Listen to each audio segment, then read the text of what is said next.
they set the seating order for all of the racers in qualifying. So this is the lowest group of the, I mean, to be honest, I think most of us who are watching will probably end up in this group. Car number 5 there, coming around the, I think it was 3 years ago, we were running in the opposite direction here for the 1/8 IC track. But this is car number 5 of Taran. On the lap, but on live timing, you know what? I think my live timing is frozen, that's why. On the browser. Right, so, meanwhile, we are, let's see if we can go into our live control room and see if we have anybody joining us in chat. So hopefully we do. Our Wi-Fi connection is quite slow, so I do apologize if there's some things that we've missed already. We are relying on various dubious connections here and there. So this is the car number. Let's see, just about to come in front of us. This Tiffany Green number 1 car of Nick, who's probably our youngest racer in this group. Well, he certainly is. He's counted as a junior, so he'll be under 16, I believe, is what the rule is. Making sure to stay well hydrated. So thank you very much to the organizers here at the AMVR. I'll just be away for a moment. I'll just do some technical stuff.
Okay, so, I do apologize.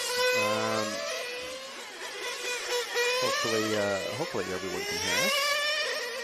The door is swung open, so I'm not sure the noise levels have increased out there on the screen.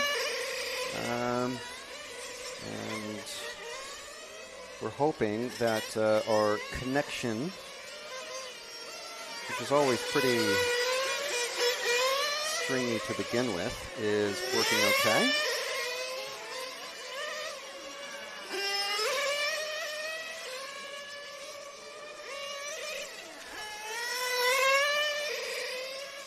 So we're just, these are all issues that we did, we looked at very, very closely earlier today. And of course, things have, no matter how much you test things, something will always pop its head up and go, hello, here's something that you've tested and it worked fine before, but now it's not. So, yeah.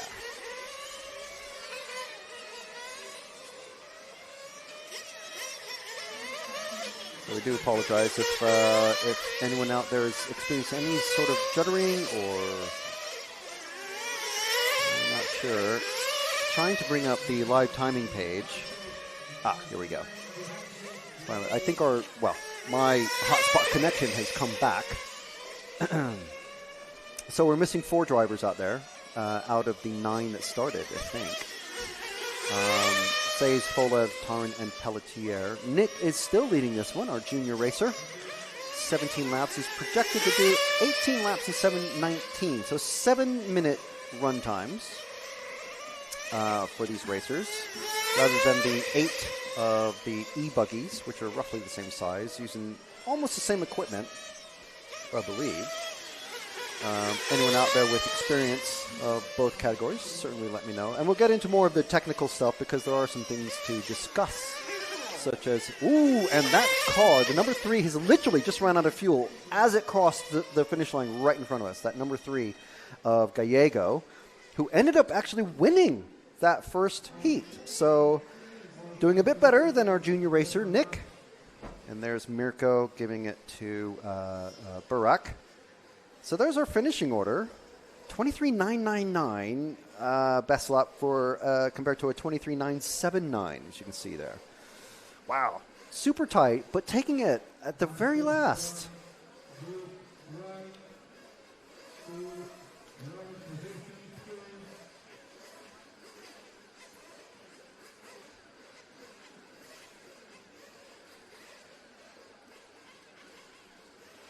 All right, so hopefully this first round has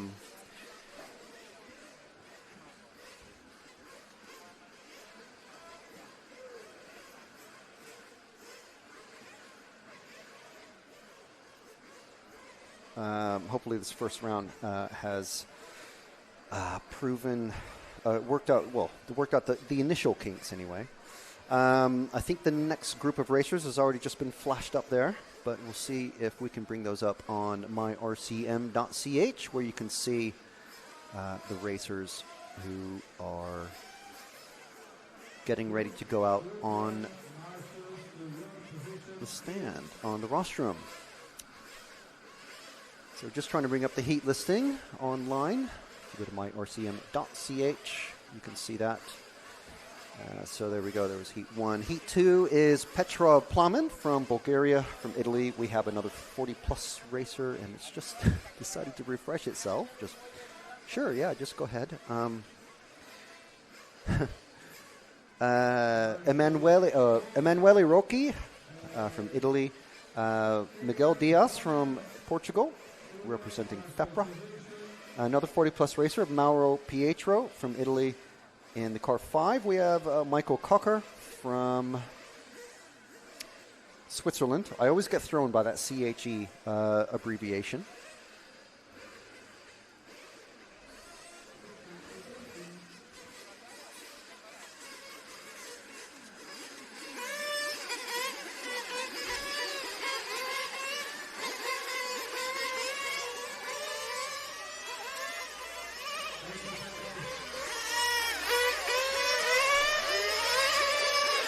In the car 6, we have Bidian Ho from Taiwan as a guest here from iCar.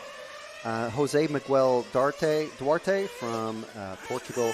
Fabio Caligari, another 40-plus racer from Italy. And our final 40-plus racer in this group, in the car number 9, is Bruno Barbosa from Ireland.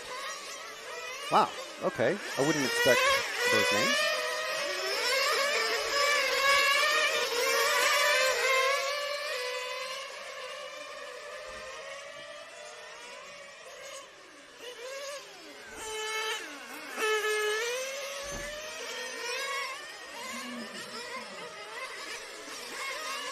Okay, so back to the moving camera. A little bit stuttery for some reason. I'm not sure, Helder, if the camera is maybe getting warm. We get a little bit jerky. And you might want to check your ND filter, Helder. It's a bit bright. There we go. I think it's smoothed out now. I'm not sure the ND filter is having anything to do with the jerkiness, but right. So we're still on our warm-up, and that's the car number 1 of Petrov going in. So you can see again, it's only 7 minutes, and I believe the rule is still the same for the final, for all the finals, I should say, because they're 20-minute finals. For the nitro category, you can enter the pit anytime, but you cannot exit the pit after having refueled before the 7-minute time, before 7 minutes has elapsed in any of the finals. I'm pretty sure that is still the rule. So on tires, which is a very pertinent point, while I try to reconnect to the studio platform. I might just bring it up on my phone because I think, yeah, my hotspot has died. I do not know why. No, or maybe the data has died.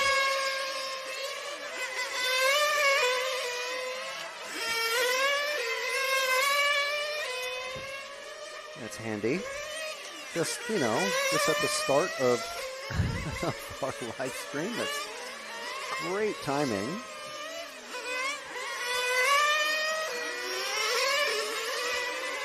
So at the minute, I don't know how many people are actually enjoying the coverage. Hopefully you are.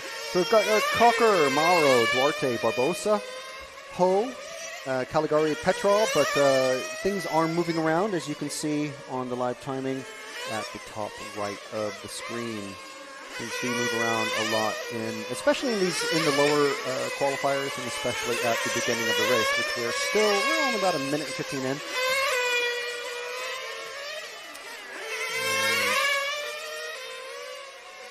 You see the times all jumping around. Some drivers having a bit of an issue. Last time they were out on track was some hours ago, at least for Nitro. There's a lot of drivers doing double duty here. That is I want to say that's the car 7 that we're following, of Duarte.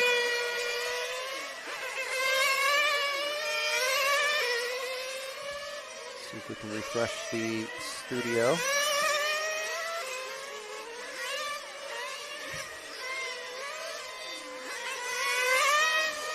If the studio comes up so I can see some activity in the live chat.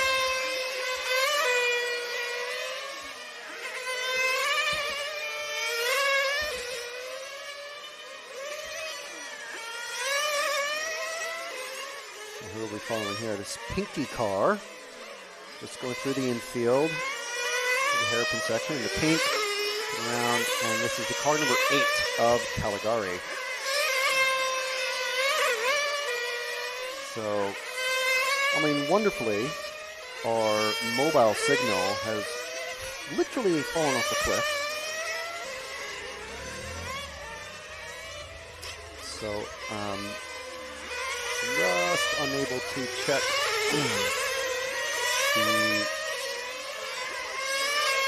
probably just going to have to bring it up on this computer here. Let's see what we can see.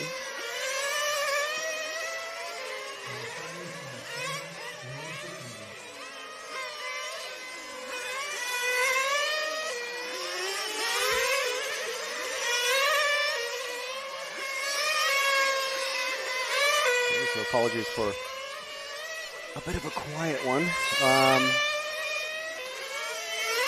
Our data connection points have started to fall over themselves.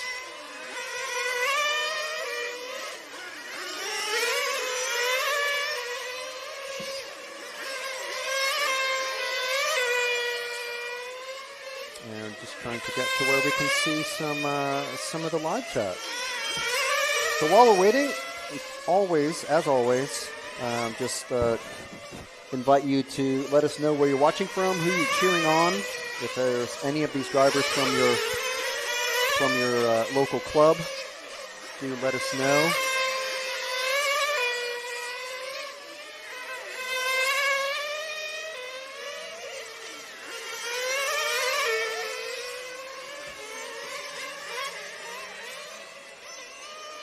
You're watching the EFRA 2026 European Championships for GT8 and GTE, or ECO, as it's commonly known. Thank you very much for joining us. And of course, this presentation all weekend long is brought to you by our title sponsor of Senesi Motorsports. And Mr. Senesi Nathaniele Senesi is here himself in person. You can check out the opening ceremony on RC Racing TV YouTube, and we get to talk with the man himself, and also talk to his Italian compatriot Alessio Mazzeo, double world champion in both of these categories, GT8 and GTE. To number 4, we're following around the sweeper down the main straight, and those tribunes, those bleachers, those rows of seats will be filled on Sunday.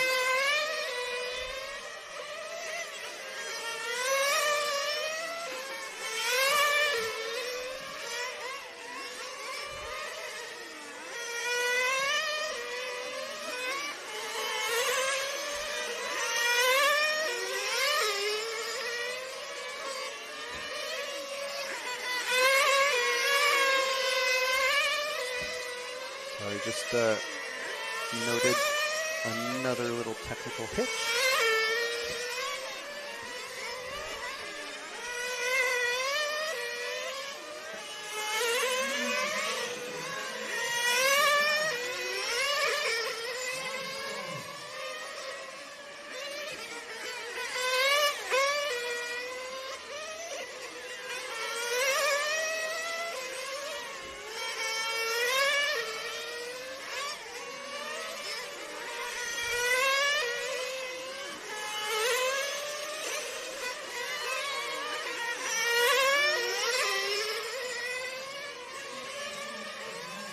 So let's see here. Let's try to bring up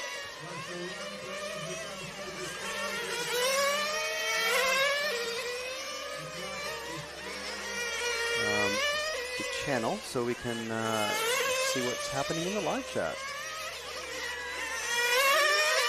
Meanwhile, we've got Duarte in the number 7 leading this one with Mauro, Caligari, Cocker, Petrov, Ho, who has disappeared after timing, it looks like.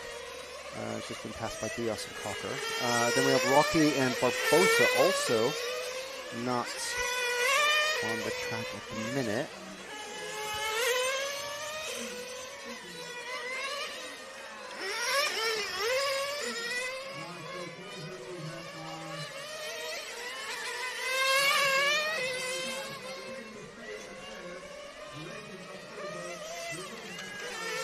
Mauro, Duarte, Caligari, Cocker, and number 5. Well, time has expired, so these drivers, some are running out of fuel already. There's the number 8 of Caligari.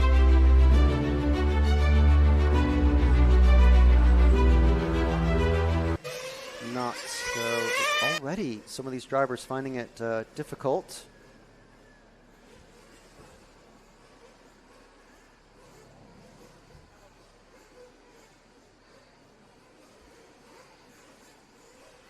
There's our finishing order for the first round of qualifying for Heat 2.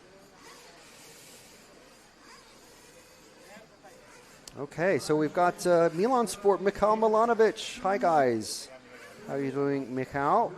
Missing you here, but we do have Sultan on the track very soon. Cam Felton, thanks for popping in there. The weather is hot, 32 degrees. But it was 35 yesterday, so it's fine. Totally fine. Nigel, another one of our heroes, and Alfie Chu saying, hi, guys. How are we doing? It's warm, but I'm staying hydrated. So, yeah. And let me see if we can bump up the commentary mic. But someone has said that the background is a bit overpowering. The voice.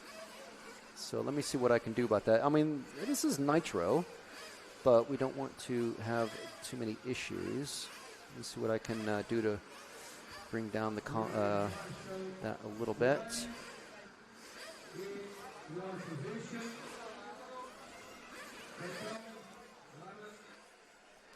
And we'll try just bringing down, I mean, obviously they're all in pits at the minute.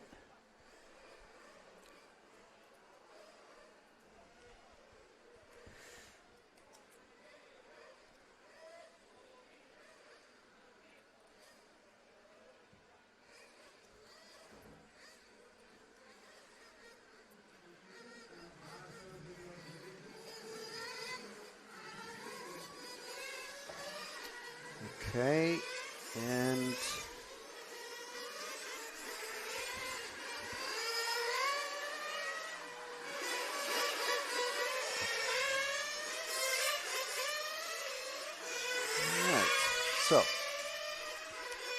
So I know, let's see. I'll bump myself up because, well, I'll bring the mic closer to my mouth. How about that first? Try one thing at a time. So there's our runners and riders in this one. Mr. Dan Jones, our only Brit here.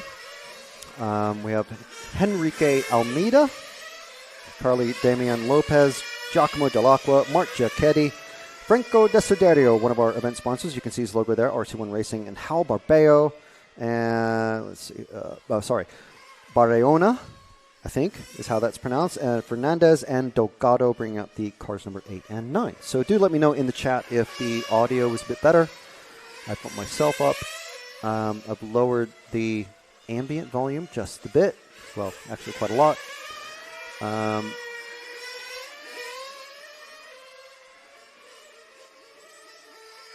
Okay. Right.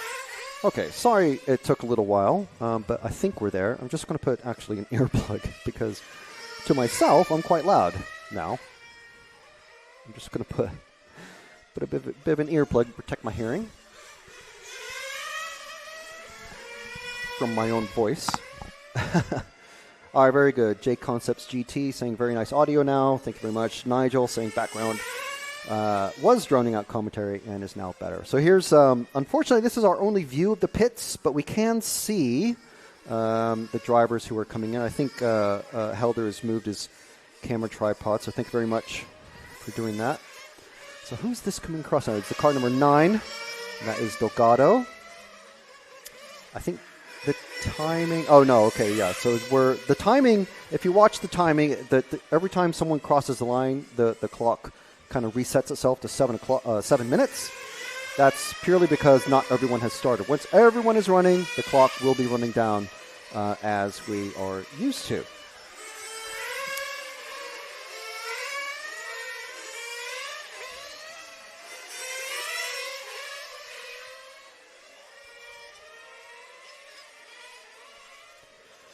So, yeah, everyone is running now. Giacchetti leading off this one, but he's, let's see if anyone can make it a challenge for that top spot.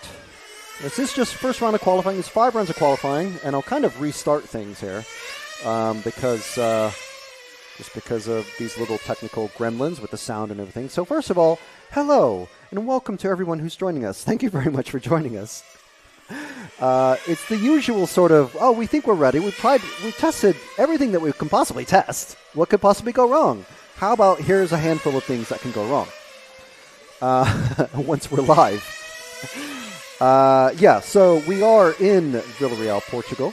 Thank you very much for joining us once again. We are here brought to you thanks to the auspices and the organization of EFRA, the European Federation of Radio-Operated Automobiles. Wow, that is a great slide. And unfortunately, the replay wasn't happening, but that was a great slide. That reminds me, the first sort of highlight of the day, I will set the replay going so we can catch that kind of thing once again. That was pretty cool. Yes, so EFRA, we are the EFRA official media partner here at RC Racing TV. My name is Frank McKinney. I'm one of the presenters of RC TV News every week. Write the scripts and present it with Matt, who is out at ETS Land in the Netherlands. But we'll get to that in a few minutes, in a little bit, because there's three events happening this weekend that we're broadcasting live. And here comes the number 8 once again. That is much brighter pink in real life. And I think this is the number 2 of Almeida.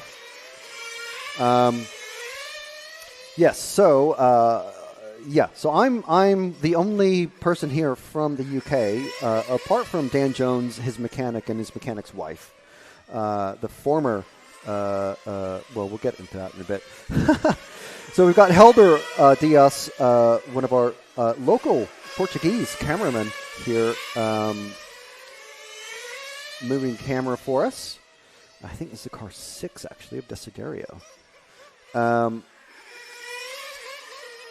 As Helder picks up another car, this white and blue car, just going into the infield off of the pit straight. Looks pretty good. I like the black side pods on the wings. It's the car 3 of Lopez. So Senesi Motorsport is our title sponsor, so thank you very much to Natanelli Senesi. He's been our consistent title sponsor in this category for GT8 and GTE racing since the event at Giordani Naxos in Sicily, which he won one of those races. It was absolutely mind-blowingly crazy race. And he was the European champion until last year when Filippo Beretta won it by less than a second. Well, he was less than a second behind Andrea Catanzani, who was on track. He was the winner, but tragically, his fuel tank was illegal. And Filippo Beretta won it. So if you go to the EFRA Facebook page, RC Motorsport Europe on Facebook, you'll see a very good photo of Beretta enjoying his champagne on the podium.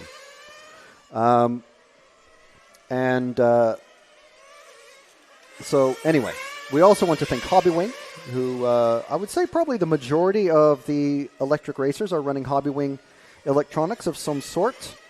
We also want to thank Pepe Fuels, Energy Fuel specifically, for providing sponsorship to bring this to you live all weekend. And also Elsarum. I think they have, at the minute, just the one, I say just in air quotes, just the one European Championship, but they are absolutely due more. And, of course, Iolasi Tuned, who has been a consistent sponsor of Nitro Racing since, last year, basically. But Daniele and Sabrina and Luca, all very much into the Nitro Racing scene. A family of Nitro racers. Fantastic stuff. So we also want to thank Gmar and RC1 Racing. RC1 Racing won. He was managed and owned and run by Franco Desiderio, who is actually in the car 6 at the minute. So we'll be sure to give Franco some love. He's actually just popped into the lead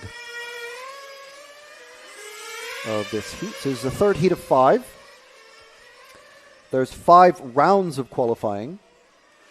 So I think there's 2 today, 3 tomorrow, and the first round of electric finals finish off the day tomorrow.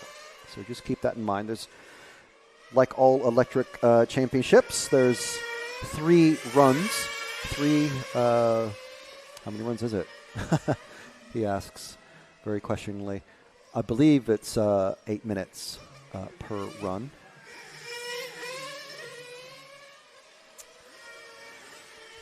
And let me see. I think that kind of covers most of the housekeeping. We do have to talk about tires because tires are kind of a big... there's another car that's just run out of fuel with less than half a minute to go, just before the finish line. So he's actually not going to get counted that lap because his car is unpowered. Tires are, pretty much the main reason why we didn't bring you the timed practice heats. Now, long story short, each racer gets 3 sets of tires that they are required to purchase from the single tire supplier, which is Sweep for this event. The very hard compound of rubber that's belted, and then there's a very cool dual-stage foam insert, a very thin dual-stage foam insert that is, and this is, stay on that blue and white car because that's another one that's run out of fuel. It's the car 3 of Lopez, but no, it's a dark blue, so he hasn't actually finished his time. Almeida has. You can see the difference in the, not blue, green. You can see the difference in the green between the 2 and the 7. Almeida has finished his run. Barayona has finished his run. And these 2 cars going, look at them, how slow they're going. Just to make it to the pits. And that's it. We're into the results now. So drivers not finishing. And then more drivers running out of fuel just at the very end. So these, basically the temperature conditions making it very, very difficult to to, can you zoom in just a bit more, Helder? Well, no, forget it. It's all right. There's some banners there that we're really not meant to be showing. But no, it's okay. Yeah, so the temperature conditions, even hotter and a much larger track than last year in Leipzig. And there's Franco walking across the bottom of the screen. That's our RC1 Racing sponsor. So, yeah, making it very, very difficult for us, or well, for the drivers. I'm fine. I'm not racing. But, yeah, we're not supposed to be showing those banners because most of them are not actually sponsoring the race. RC1 and Hobbywing are okay. You can zoom in on them. There we go. And RC1 as well. There we go. What?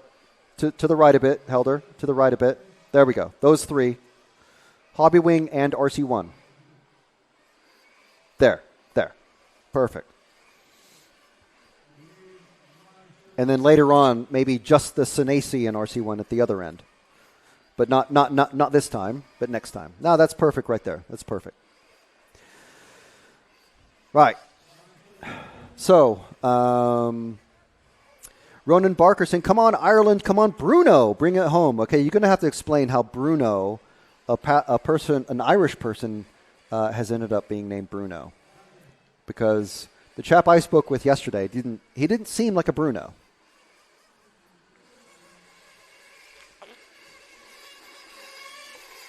And the next group are out for their warm-up laps.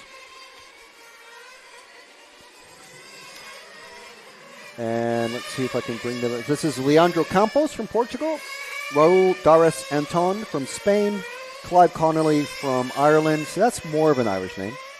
Adam Ishai from Hungary, but actually running under the Austrian flag. Little joke there about the Austro-Hungarian Empire, but yeah, we'll leave it. Nathaniel Senesi, our title sponsor for the weekend. Burak Kilic from Turkey, the only Turkish racer here. The only other one who would be here would be his brother, but he doesn't run on-road anymore. It's good to see Burak here because he's an off-road racer he's found his feet in electric. He's struggling a bit in nitro though, as you can see here, him being in heat 14 instead of heat 4 instead of heat 5. Tobias Sutrick from Austria running the S-Works. Adriano Tarragoni, the other one of the 240 plus racers. The other one is Clive from Ireland. And Valerio Messina, I'm going to guess he's possibly from Italy or his family's from the region. The town in Messina, or the city in Messina called Messina. The city in Sicily called Messina.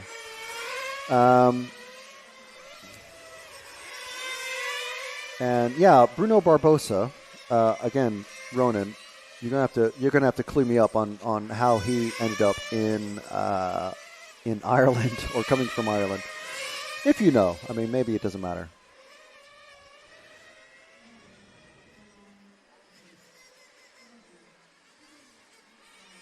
And time is counting down. Time has started now. So we're going to see the time counting down each time one of the drivers crosses the line, as I was saying earlier. So there it's going to click back up to 7 minutes. And then every time someone comes across, it's going to pop up to 7 minutes until everyone has crossed the line to start their official 7-minute run.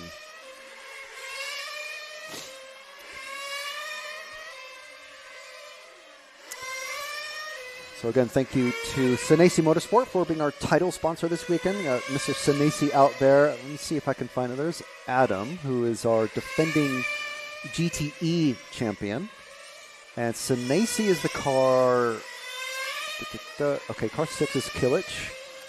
So we're going to want to follow him. Car 5 is Senesi. So that's the car 1 of Campos.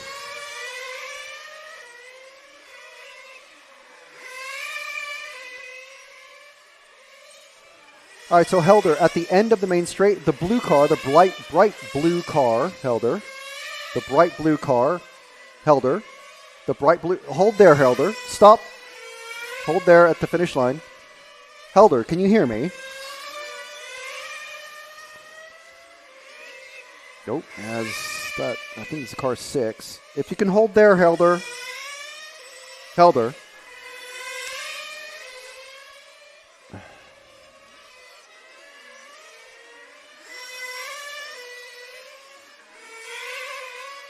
Yeah, I think our comms have been lost between myself and Helder, our camera operator.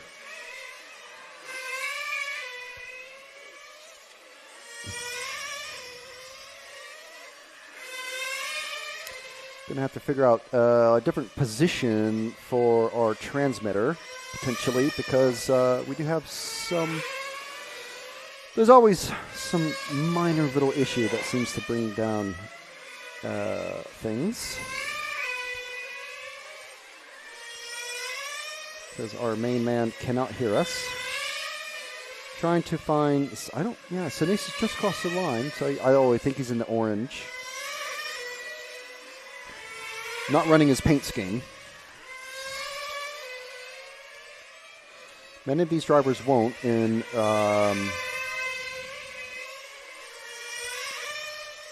the opening rounds. Maybe for the finals, but who knows? I'm not sure what we can do about this, about the communication. Oops. There goes our...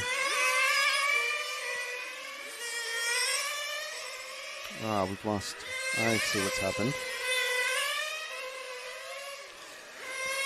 Annoyingly, the battery... How is it... I really don't understand how this thing gets powered. Why does it need a battery in it if it's got a USB plug?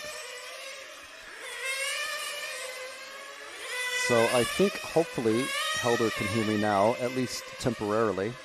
And I'm going to have to keep an eye on this battery situation, which is quite annoying.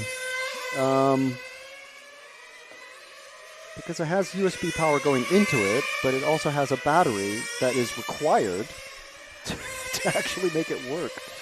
It's not very tech-friendly. Okay, so... Helder, if you can hear me, stay on this blue car that's just going through the infield. You were just on him. There we go. Perfect. Okay, so he can hear me. That's great. All right, so the blue car has just come across is Adam Izai, who is our defending European champion for GT8. So obviously not this class, but he did really well. One of the racers who we are missing this year is Martin Beyer, who is the designer of the car and was racing last year. Just very slowly getting things in order. What Wi-Fi am I on if I'm not on the hotspot? No, it says... Okay, no. Looking at the wrong icon. Right, so yeah, Adam Izai currently running 5th. Connolly, wow, doing really well, leading this one. Senesi, our title sponsor, I think... Oh, this is Kilich. Stay on this white and blue car. This is Barat Kilich. I believe running a Raptor from GMAR, one of our sponsors, one of our supporter level sponsors. That's why you'll see his logo come up every now and then. Yeah, looking pretty good. Running a Senesi car, so it's mostly GMAR, but it's got Senesi parts on it. Who is this just behind him? I think Senesi's running the orange. Senesi's just crossed, so... There we go. There's, I believe this is Senesi in the car 5. And yep, that is Natanelli. There we go. Let's stick with Natanelli here for a couple of laps. We've got 1 minute and 20 seconds left in this one. Thank you so much, everyone, for sticking with us through these little hoops, these flaming hoops that we have to jump through a little bit. And let's stay with the Senesi to the end because there's really no one else. We've kind of followed everyone, the main people in this one. Of course, so this is the second to last of our nitro, of our icy heats. The fastest group of drivers about to come out. Let's stay with the orange car. Helder, stay with the orange car. There we go. So Natanelli, he's one of our European champions from 3 years ago, I think. Giro de Naxos. Won a absolutely thrilling and wild race for 45 minutes on a much tighter, smaller track, which most of the Italian racers will agree that the Naxos track and Gubbio are the ideal size. This is a bit big, a lot of people think, for a GT8 race. But that's why we're running very, very hard tires. So 4 seconds left in this one. And it looks like he's going to be okay on fuel. It looks like sounds like he's still going full speed. And Kilic has run out of fuel in the car 3. Oh no, that's Connolly. Connolly's run out, but he didn't make full time. So he's going to be losing a lap basically. You can see the car 9 and the 1 and the 7 has just Tobias Sutrick has just run out of fuel, literally just on the finish line. So he, I think, will be counted. And there's a finish line there, and he's just run out of fuel. What a perfect amount of fuel. But he's finished the race. So Kilic and Senesi, and that is Nitro GT8 racing, people. Very, very tight on fuel. Is Kilic out there somewhere? That is Izai, who's run out of fuel as well in the car 4. Wow. Okay, I didn't see where the car 6 ended up, but there's our finishing order. Yeah, you can see Izai losing out. He would have made, 17 laps? Not brilliant there, but he is a much stronger GTE racer. So Kilic doing well. He's outperforming his seeding run. And there's me on camera, in case you're wondering what I look like. Yeah. So there we go. That was the car number 4 of Alex D'Angelo. So we have last year's almost winner of Andreas Catanzani. There it is in the car 1. He is top seed. Alessio Mazzeo, world champion, current world champion from Chile. There's Patrizio with, whose car is that? I don't know. There's Alessio's car in the car 2, running a GMAR engine and GMAR chassis as well, the Raptor.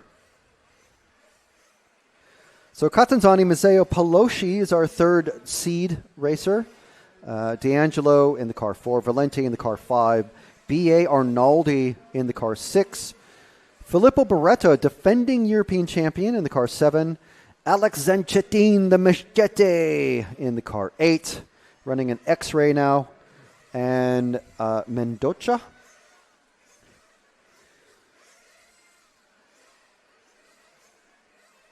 And I believe that is Alessio, I think.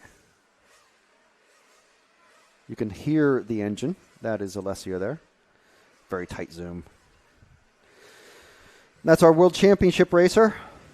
World champion, current world champion, defending world champion for the next year and a half. Yeah, so that will be good. The Worlds next year are in Lostallo. So an even bigger track for this one than this. And this is bigger and tighter, bigger and more open than the Worlds track in Chile.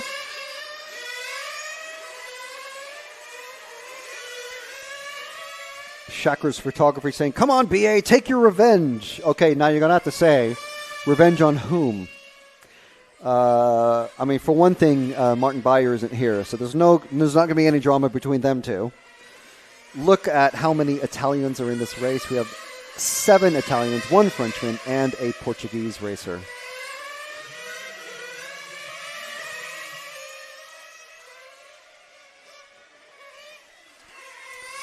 And Gabrielle has popped into the chat saying, sorry, but I would like to say that the perfect size for GT is much like Catch in Chile, which is where the Worlds was last year, and Villarreal. It opens to the opportunity related to skills and strategy, not by the car, equipment, and engine. Everyone's entitled to their opinion. I'm just repeating the opinion that I have heard from the mechanic to one of the drivers who's out on the stand right now. So, and of course, this category being, I mean, let's call it what it is, dominated by the Italian racers. This is that is the general opinion of the Italian racers, basically. But as I said, everyone's entitled to their opinion. It's perfectly fine. So they're coming in for their last top-up of fuel before the time starts counting down. And we have Shaker saying, he's saying he wants BA to take his revenge on Mazzeo. Oh, okay then. Is this from the Worlds or from last year's EC? So you're going to have to expand again.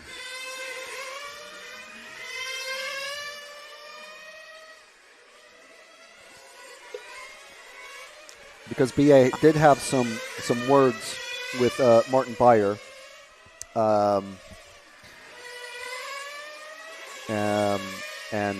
at last year's Euros in Leipzig. I always say that wrong. I don't know why. So let's see who we are. Ooh, a little bit of a tail slide there. Running a clear wing and looks like no end plates. Taking some liberties with these curbs. See what number this car is. This bright. Oh, this is Catanzani. So this is that yellow car was Catanzani, and then that car is Valente.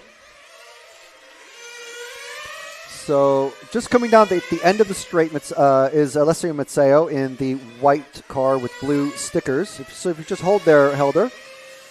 Just hold there, Helder. Helder, if you can go to the white car, two cars behind, Helder. There we go. There's the white car, forward one car, Helder. There we go. That is Alessio Mazzeo from Italy, from Sicily, to be specific, and our double world champion from Catch in Chile. And that white car with the blue stickers, running a Gmar Raptor, fitted with loads and loads of Senesi parts. And running, of course, the Gmar engine as well. And who is this just behind him then?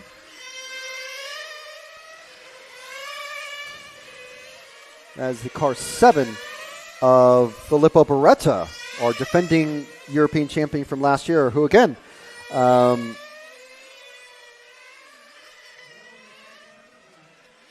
finished about a second behind Catanzani in last year's Euros.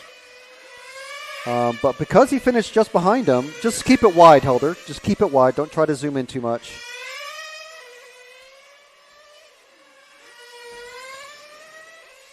So this blue, blue. Well, that's not blue at all. That's a very, very bright green. Just see if I can get the car number on him when he comes past us. I'm not sure who we are following at the minute. So it comes across through the infield. And this is the car 6 of B.A. Arnaldi. So our Gabriel saying Mazzeo had really dirty moves last year in both fuel and electric. So I think, they're not being an international series for GT8 like there is for 1/8 and 1/10 IC, or touring cars like there is for ETS. This will be probably the only time that these guys share GT8 racing on the same track.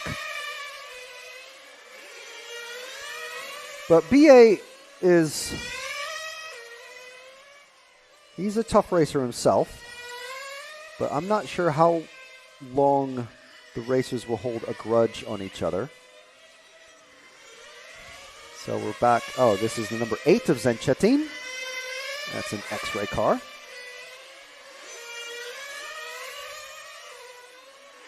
Ooh, get him very sideways there. Look at that. Amazing. Oh, let's see if we can follow that one. See the replay of that one. That's pretty good. Oh, he was already sideways, and then we're just catching when he went over. Ooh. That's not the quick way around the lap, I'll tell you that. So now we got 2 white cars. I don't know which is. I think this is Maseo in the lead. Yeah. That's the car 2 and the car 8. Both white cars. Very helpful coloring. There goes Maseo across the finish line, followed by very rapidly by Zenchetin.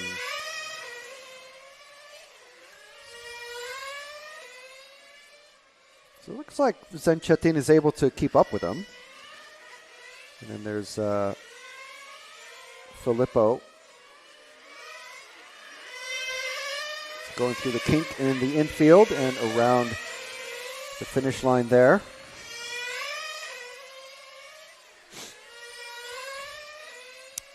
Gabrielle is asking, looking at your perspective as narrator and commentator, what could be the top 10 in the final in your perspective, not considering the qualifying that almost started? I think Kilic is going to make it into the main final. I think what happened to Catanzani and D'Angelo? Those are both strong racers, but they both dropped out. D'Angelo didn't start. He was in the pit lane. And I didn't even catch that he has dropped out. I mean, not even dropped out. He didn't even start. That is a surprise. So I would expect Catanzani and D'Angelo to be in there. I would expect Kilic and Senesi probably to be in there. Kilic for sure. Let's see who else might make it up. Adam Izai, maybe. Sutric is a good racer, but I'm not sure who would be pushed out. I'm not that familiar with Valente and Pelosi, but obviously Pelosi, he's 3rd seed, so he's obviously good. So, I mean, at the minute, I would say possibly Zenchetin and Mendonça to fall out of the top 10 to be replaced by Kilic, who was, let's face it, he won Heat 4. I think Senesi finished 3rd or 4th. I can't quite remember off the top of my head. I mean, we'll check what it looks like after this race. But that would be my initial thinking, basically.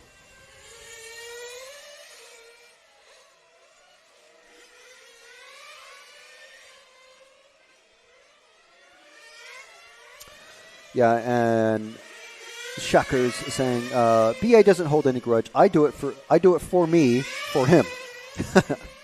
Joking, haha.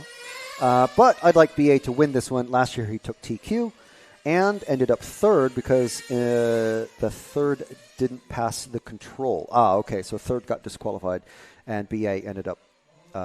He finished 4th, but he ended up 3rd.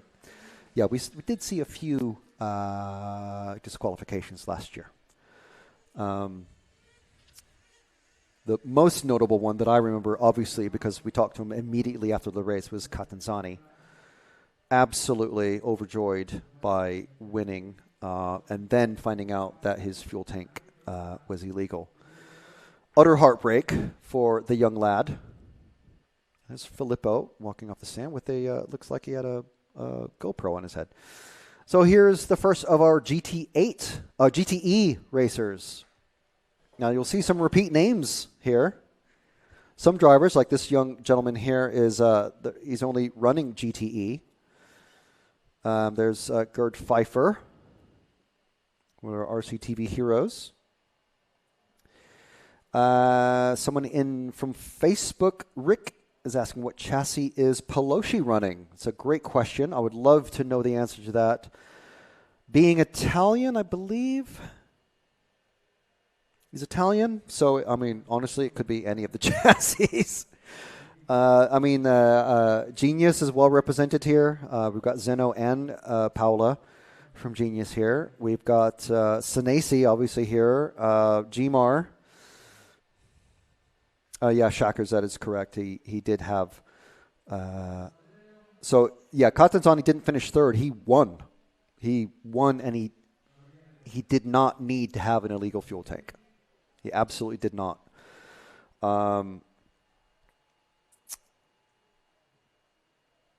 So yeah, but he won, and he got knocked out from that. So yeah, but I mean, officially finished 10th, which is just utter heartbreak. Pelosi, if I'm not wrong, says Gabriel, says he won the EFRA GT in Miami using a Serpent SRX8. Nowadays he runs for Capricorn. Right. I don't know. I do know that obviously Catanzani is the top Serpent racer. I'm not sure if there's any others. Or do not know.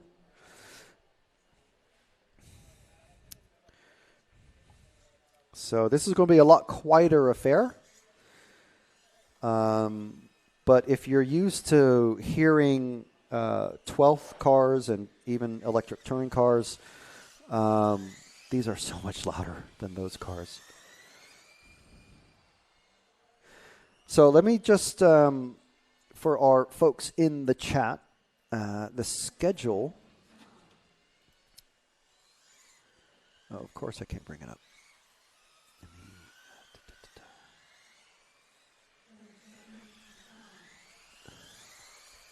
I believe there's going to be several minutes of a break after the third of the GTE heats. So we have 3 GTE groups of racers. And again, there's 5 rounds of qualifying for everybody. And if I mix up the nomenclatures on these, because there's groups and runs and qualifiers and heats and all this stuff, I do apologize well ahead of time because I will mess it up. But I believe we've got, I did note this in our WhatsApp group. So there's 5 minutes between each qualifying run and then 17 minutes between the rounds. So after GTE run number 1, and then we've got GT8. I've already got it mixed up. After GTE run number 3, so this is heat number 1, then we have heat number 2 and heat number 3. After that, there will be 17 minutes of nothing happening on track.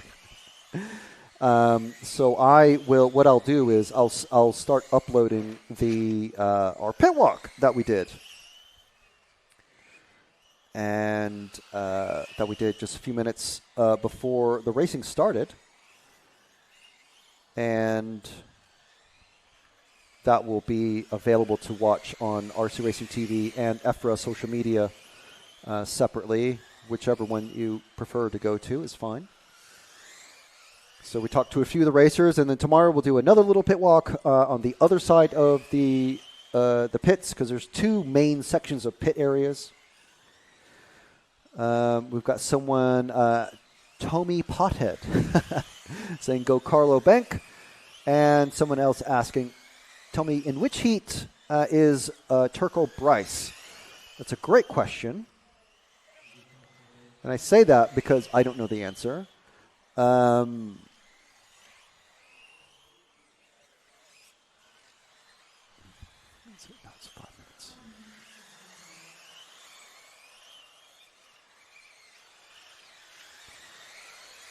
I want to say if he's in GTE, I think it's going to be the next group, because there's only 3 groups. So Tommy saying, go Carlo, go Senkar, and go Zadro. Zadro from Croatia. Well, I've got Turco Bryce here. In time to practice, he was in the second group. So, but that's because our connection to myrcm.ch, where you can find all this information yourself on myrcm.ch, and just click through to the Euros for the AMVR EFRA European Championships. So yeah, Zadro from Croatia. Senkar, I know. I've seen the name. Yeah, Mark Senkar, junior racer from Slovenia. And Carlo Bank also from Croatia. So 2 juniors there cheering on. So I believe, yeah, I believe Turco is in the next group out, and we're.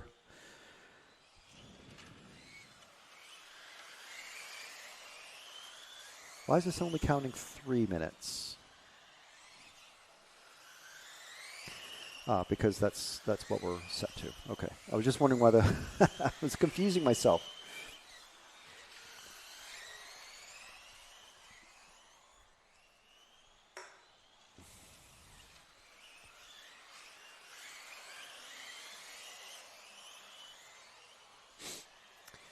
So we've got Franco Desiderio also in this one. I think this car here, this orange that we were following, is Gerd Pfeiffer. I think this is Franco Desiderio, our RC1 racing sponsor.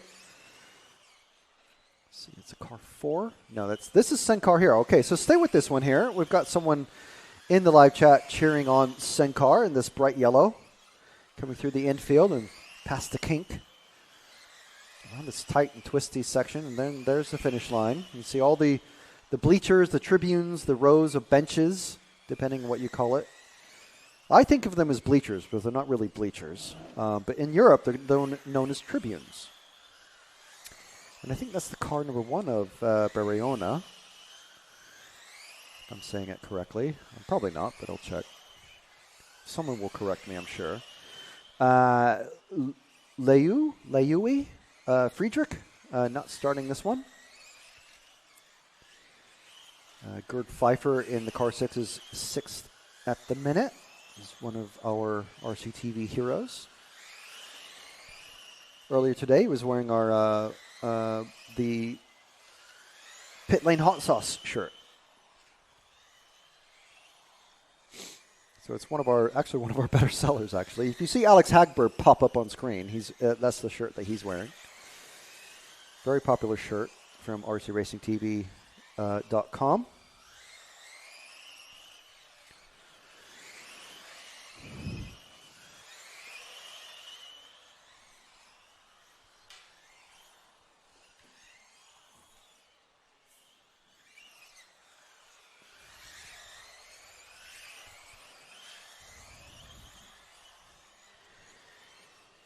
Sven Rodewald, who's he runs large-scale touring car as well, but he's more of an off-road racer.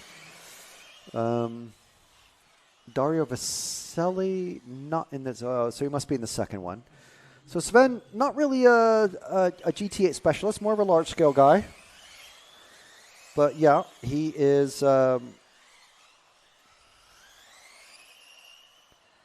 He's out there as well. Let's see if we can find that. I think it's white and purple. Or is it the next car back, I think, Helder? One car back. One car back, Helder. There we go. No. 2 cars forward, Helder. Yellow and purple.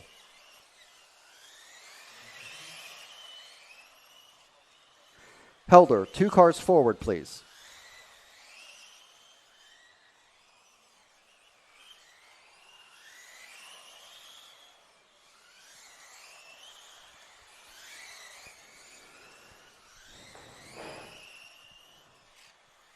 I think our comms have died again, which is really, really unfortunate. Yep, comms have died. It's absolutely not Helder's fault there. Well, you know what though? When the electrics are running, I should open these windows because it's wow, it's probably dropped about 5 degrees in an instant.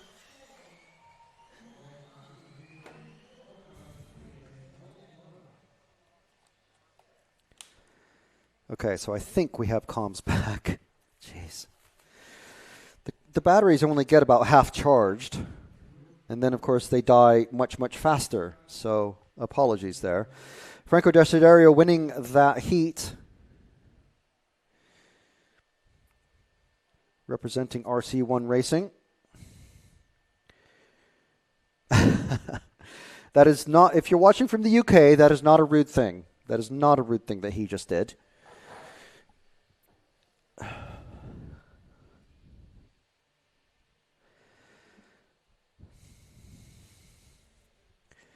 All right, so heat number 2. There's Bryce Turco. Dario Vaselli also. Tom Haka. Valentin Puziat, another large-scale specialist, as well as Vaselli. Sultan Dong from Hobby Wing, Mr. Hobby Wing. Well, not Mr. Hobby Wing, but, to us, he's Mr. Hobby Wing. There's Nick, one of our junior racers. He's also in the first of the Nitro groups. Dan Jones, you can see just there on camera. Lecollier in the car 8, and Cocker also running Nitro in the car 9. So Cam is helpfully reminding me that you can become a hero and you can get follow requests, priority follow requests. You also get discounts on merch. You get to watch all the fantastic stuff that we... Oh, okay. So Shaka saying that is Turco Bryce. Okay, well, great. There we go. He just flicked the V's to the one Brit that's watching. So just let him know that's a very rude thing in the UK. But it's fine. It's fine. We're not in the UK. We're in Portugal. We are in UK time, which is actually Portuguese time, while we're in Portugal. And we do have a request from Steve Arendt, one of our heroes. Hey, Steve, you should see the tattoo now. It looks amazing. I love it. I do need to get some bits of color added in, but basically it looks really great. You can see it next time we see each other at ETS. So, Tom Haka, car number 3, Helder, when he comes out, just make sure and follow car number 3, please. Now that we have working communications, which is always helpful. When I can't see Helder and Helder can't see me. So I think because they're all run on the same, within the same racing program, because there's a 4-minute time period for engine warm-up and car warm-up and everything for the nitro racing, there's also the same amount of time for the electric racing. That's just how it is. You can't split because there's electric and nitro running in within the same program. That's just how it is. So yeah, you've got me just babbling at you. And there we go. So they've been released. So I think because there's 5 minutes of gap between the official end of each race and then the official start of each race. 30 seconds to start. So they're taking the... You know what they're doing? They're saving the tires. That's what they're doing. Which is, while we have these 17 minutes between the races, which comes up after... I'll explain why we didn't show the timed practice 1 and 2. There's Alex. So get your RC Racing TV merch and EFRA merch. There's some really cool EFRA merch actually out there now. Quite cool. So yes, let's make sure we're on car number 3, Helder. So I'm hoping that's car number 3. He's just about to come in front of me. That's car 4. Car 3 is, there's Vaselli. Car 3 still hasn't come across. And we're not seeing anyone who has checked in yet. Colors aren't changing on the timing. Okay, so Dan Jones has officially started his time. I've been looking at the screen, so I don't think Haka has come by. I'm really sorry, Steven, but I don't think Haka is out on... No, he's there. He's just crossed. So he's the last car that just came off the straight, Helder. I think, no, the one forward. White and orange, I think. He's going into the infield now. One forward on the track. I think this car is there. The white and orange just crossing in front of me, which I again missed the number, so I think it is him. I think this is car number 3 going down the straight. Oh, did he touch the curbings? Is that 3? It's very hard to... Yeah, I think it's 4. He's definitely out there because he's counting. This is the 3, yes. So it's actually white, blue, and orange. Yes, coming down the straight now. This is Tom Haka. And because one of our heroes, Steve Arendt, has requested him, we're going to stick with Tom until the very end of the day. We're not going to watch anyone else because we don't have any other follow requests. Actually, we're going to follow the car number 1 as well at some point, which is Turco.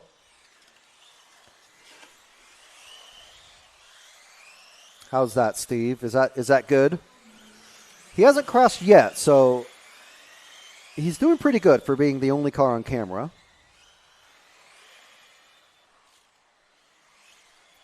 Someone cheering on Clive Connerly. So we missed Clive. I think it was in the previous run, unless he's in the next group. He's not even in GTE as far as I can see.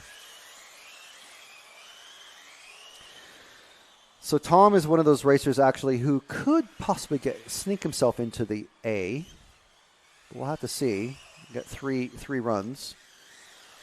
And I want to say, yeah, so it was 7 minutes. All right, let's see. Let's see if we can find Bryce Turco in the car number 1.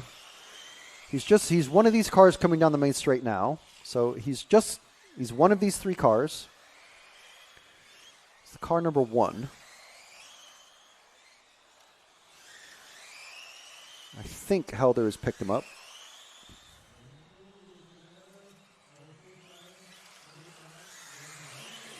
These cars very close together.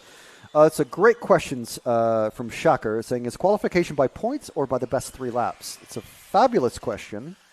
It's such a good question, I don't know the answer to it. That's how good of a question it is. It's a wonderful, an amazing, a stupendous question. That's a very cool body scheme, paint scheme. It looks purple from here, but you zoom in and you see the blue. I do like that effect of the RC paint schemes.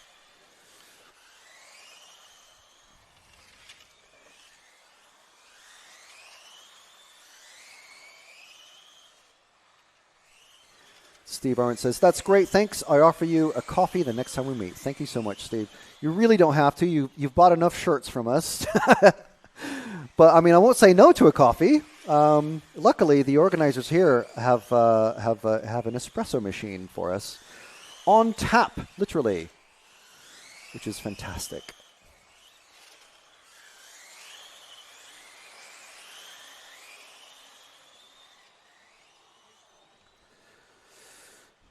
Here's Bryce coming down the main straight. Looking pretty good.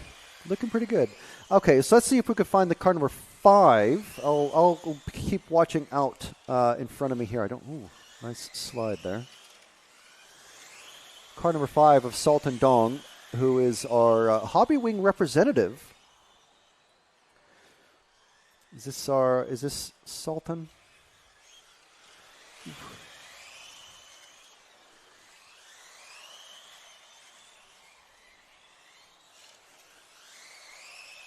I'll take your word for it that this is Sultan, because I haven't seen a 5 come across in front of me just yet.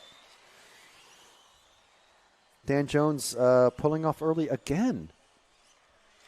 Not sure what's happening. Has Sultan stopped running? He's still counting his third. Maybe, does he have the right numbers on his car? Because, it's the blue car. Yes, there we go. We picked him up at the same time. So this is Sultan Dong, obviously running Hobby Wing electronics, motor and speedo. Very, very big motor, very powerful speedo, I'm sure.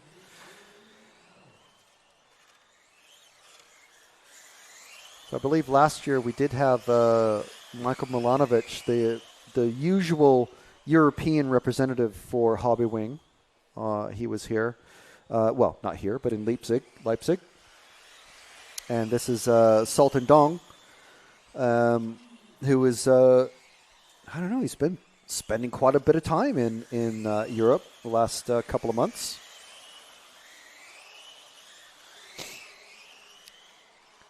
Obviously representing Hobby Wing like he's doing now at various events.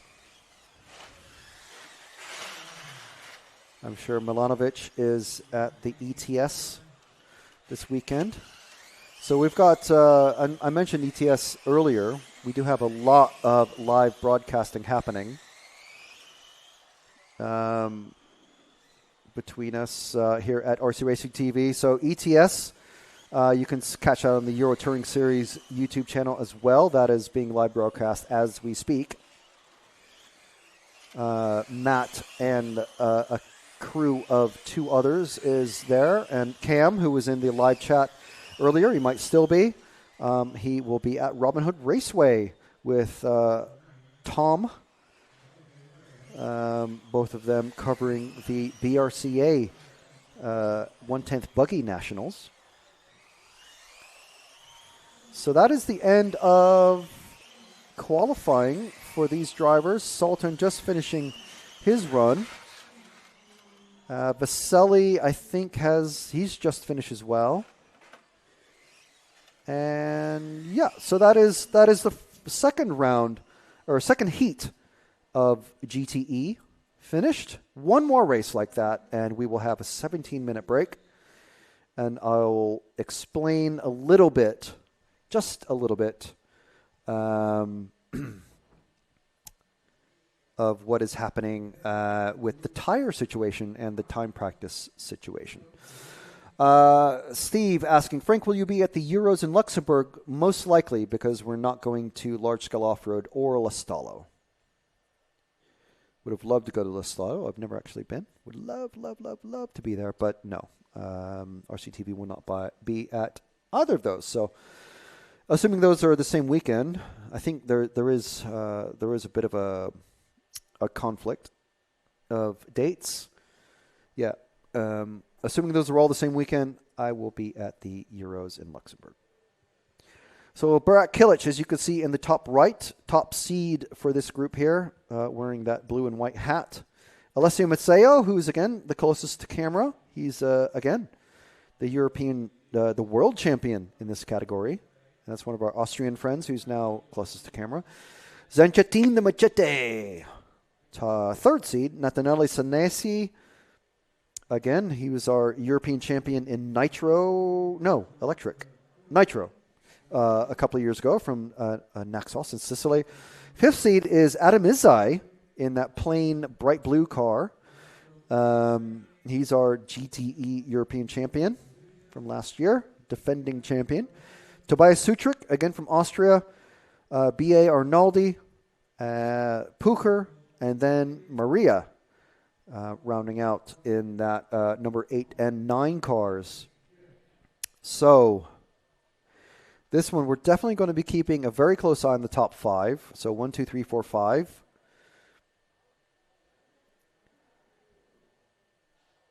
So that will be our sort of starting position, so to speak.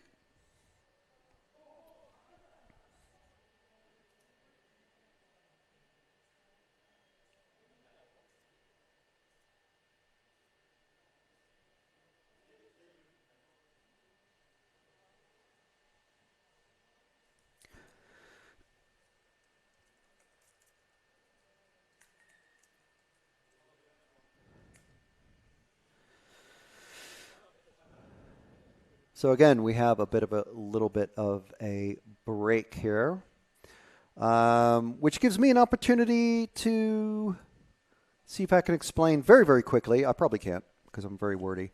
What happened with the tires? So basically, every driver gets 3 sets of these sweep hard compound belted rubber tires that are pre-glued, pre-made.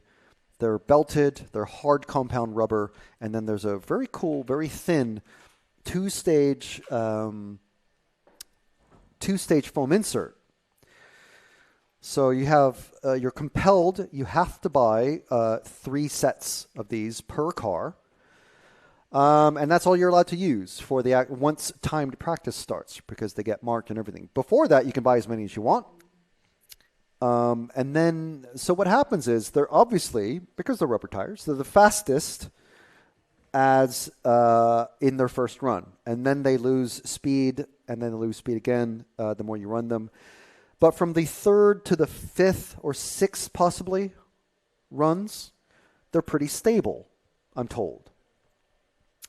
Now, I'm terrible with tire strategy, which is one reason why I'm not a world champion of any sort, at least in touring car racing. But in the time practice runs earlier today that happened just before we came on air for the qualifying, basically the drivers would go out and run only 4 or 5 minutes of their 7-minute qualifying of their time practice runs, and then come off the track. So the last minute and a half to 2 minutes, there'd be no cars on track for the top heats, for the top 2 heats. There would be no cars out on track because they didn't want to take the life out of their tires. So you have 3 sets of tires that's the maximum. That's all you're allowed to use for time practice 1, time practice 2, if you even run it. Some drivers didn't. And then 5 rounds of qualifying. So that uses up your 3 brand new run tires are gone by the time you're into qualifying, by the time you start qualifying round 3. And that's if you didn't even run in time practice 2. So all this tire strategy, it's helpful if you're a privateer because you don't have to buy as many sets of tires. You don't have to buy a run of tires or a complete set of tires every time you go out on track. But the pro guys, not really liking it. But if it were me and I'm paying for tires, I'd be like, you know what, this is all right. I can learn the strategy. I can just do whatever, my favorite driver from my favorite brand is doing. If I was completely brand new to it, because club racers, this is not a thing you do in club racing. You just run the fastest set of tires, and if you run a set of tires in a day, it's fine. But anyway, that is why we didn't broadcast time practice 1 or 2. And also, after time practice 2, there was almost an hour and a half break for lunch and the sorting and everything. We did record a bunch of stuff. We recorded a pit walk, which I will be uploading in the break that is going to happen just after this race. So expect to see that by the time, hopefully, depending on the upload speed, hopefully by the time we actually get started with the qualifying round 2. So did all that make sense? I hope it did. So I think we've been following Arnaldi already in the car 7. I think we've been following, I'm not sure who this is. But I'm confident that Helder's been following just various cars for a couple of laps at a time. This is car 6 that we're following. That's Tobias Sutrick running an S-Works, which is not a chassis that we mention here very often, but it did win the World Cup in GT8 in the hands of Jörn Neumann. So if we drop back again to the next car behind, and we've lost comms again. So hopefully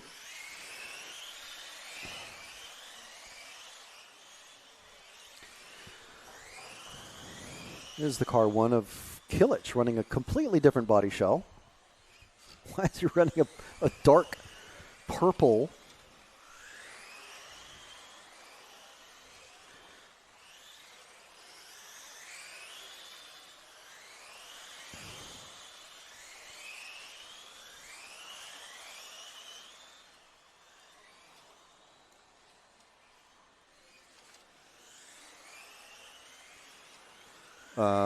Body shell rather than his his normal team car color cars. I don't know. So here's the car 4 of Natanelli Senesi.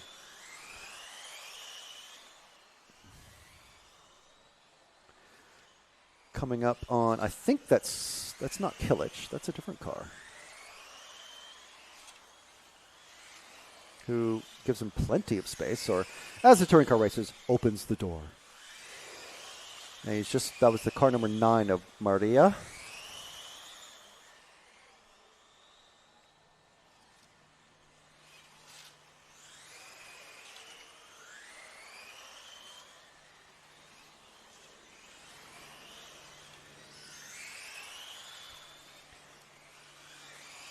Let's see who Helder picks up next. I think this is Adam Izai, who's, well, he was third. Now he's down to fifth.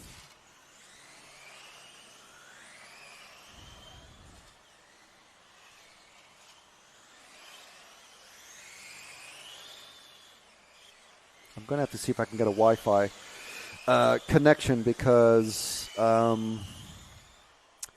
this is, I can't see like forecasted lap times or anything. Just because we don't have enough mobile data, powerful mobile data to go around.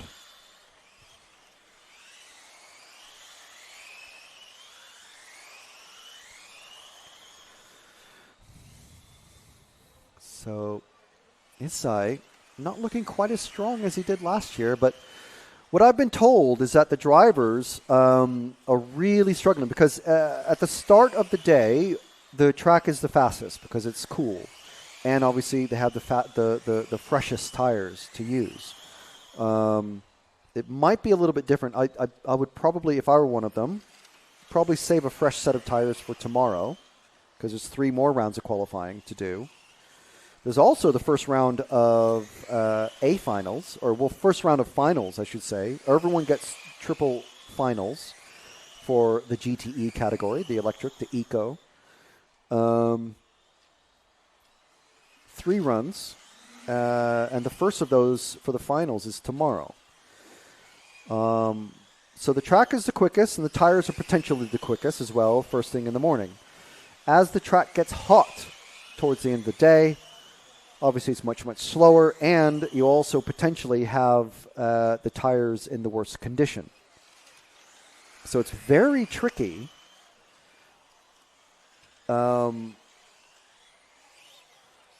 to know what to do. And they've had 3 days of practice, basically, if they were here all week.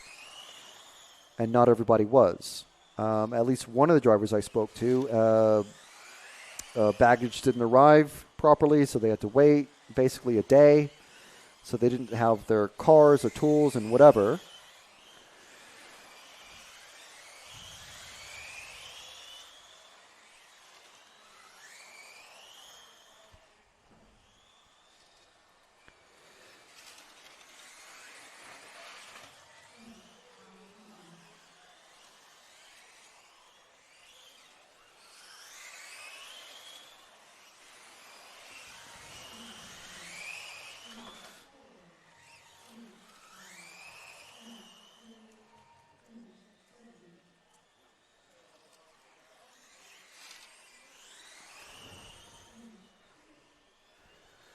So that is, so Maria didn't finish that one, but almost everyone else did. Zenchetin hasn't finished yet. No one's dumping, and the best thing probably is that there's no one bursting to flame out there. We did see quite a few batteries go up last time. There's Maseo taking the first round TQ. So good job for our world champion. Senesi and Izai also doing really well, 3rd and 4th. And our visiting off-road racer, Barek Kilic.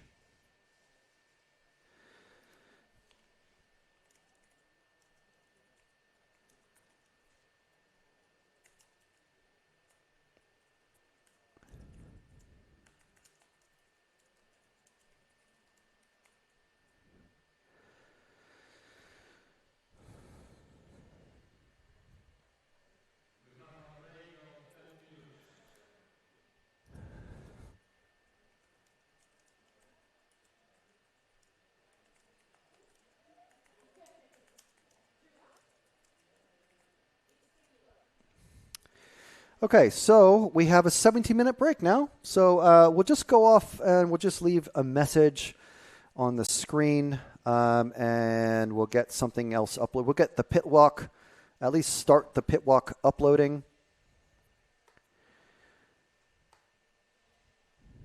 And we'll have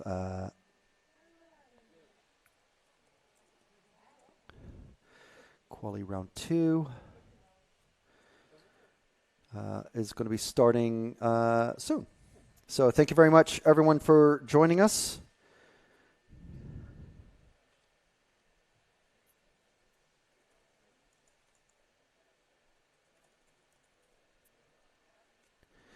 and we'll be back as soon as we can.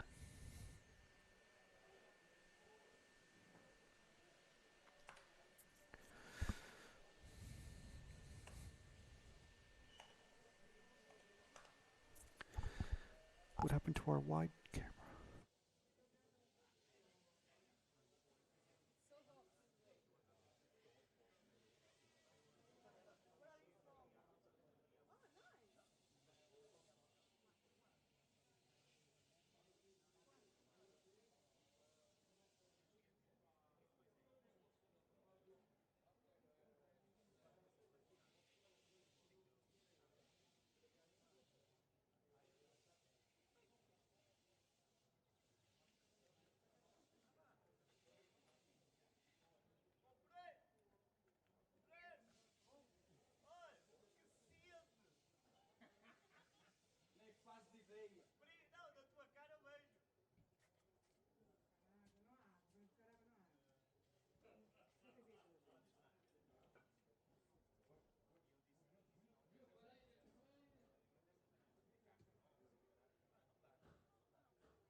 Não, só o fim.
¿A todo?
Okay, drivers, we will start racing in 3 minutes and 45 seconds.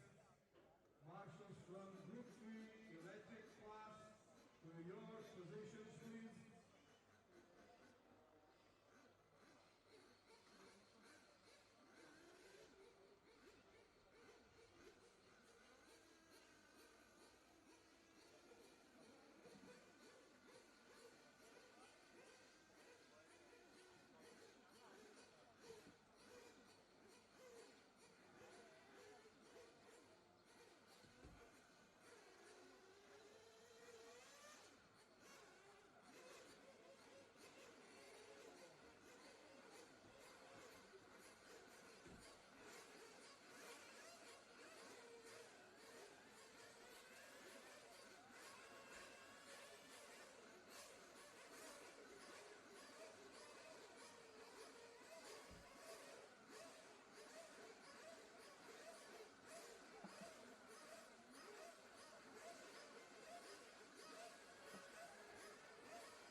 Hello.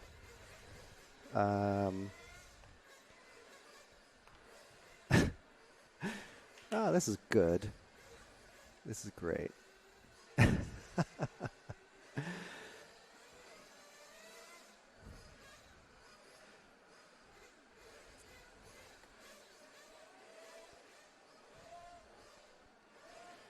Yeah, I'm trying to figure out how to get that off the page.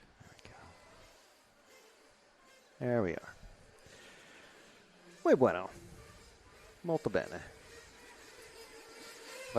If I knew how to say that in Portuguese, I would.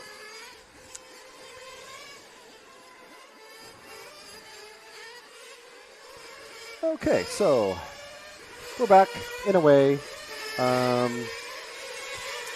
As the usual way, didn't quite get as much accomplished as we always want to, but there's our runners and riders for qualifying round 2, heat number 1. So we're back, obviously, as you can hear, with the nitros. Let's see what has been happening, if anything, in the live chats. Absolutely nothing. Where's everyone gone in our live chat then?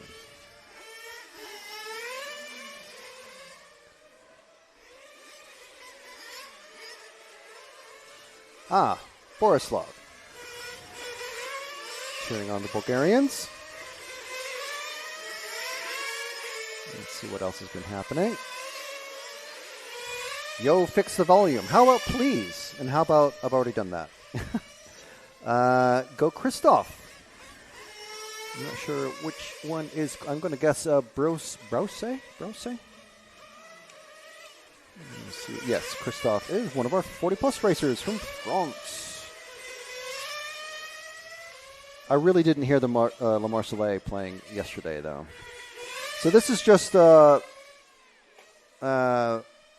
warm-up. Time has started counting down.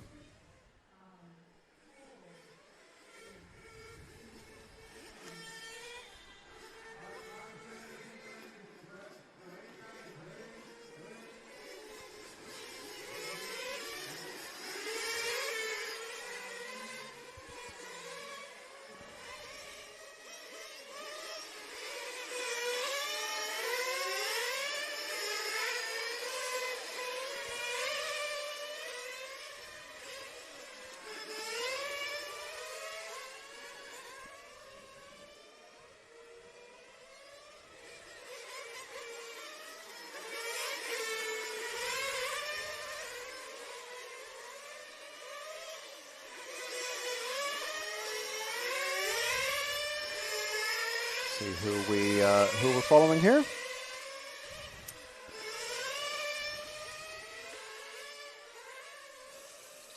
Andreas, are you watching the live stream from a couple hours ago? Because we did have some issues fixed now. So maybe if you started watching it from like, so I believe we went live at 2:30, roughly, just before 2:30 Portugal and UK time, so it'd be 3:30 Central European time. Yeah, so it took about 10 minutes, I think, before we got...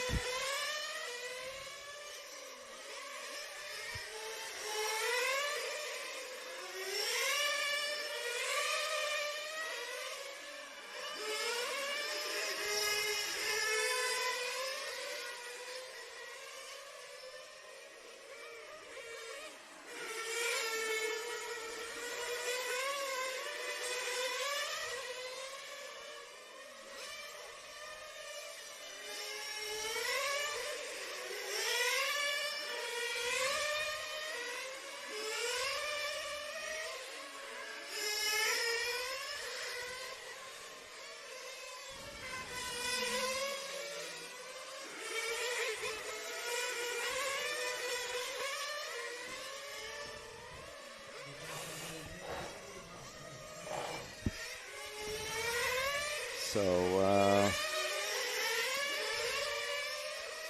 see, Jesse Switch saying stream looks good. Thank you very much.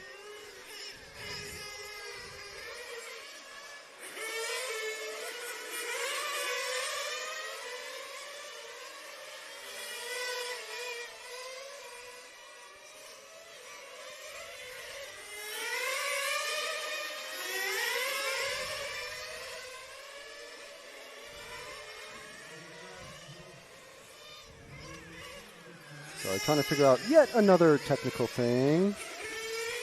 So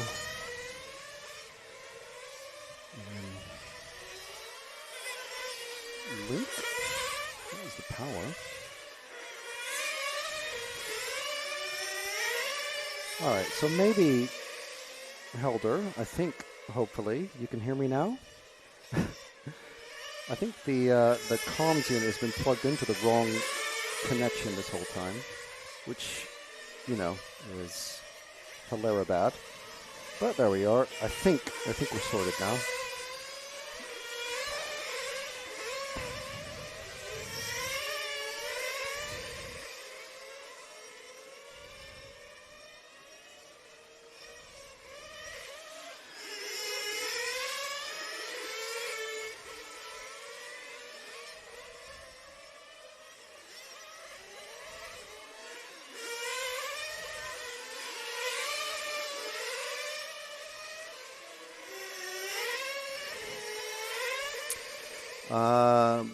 And audio has been good too. Thank you very much.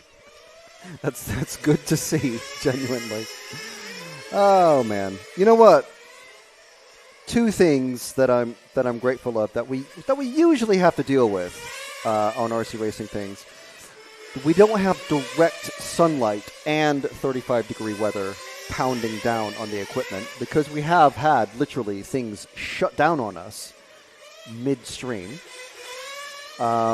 And we also don't have any dust. So we only have noise to deal with and the heat. But it's more of a heat soak thing rather than a direct heat thing. So it's more like being in an oven rather than under a blowtorch. If that makes any sense. Yeah, so anyway, we're back.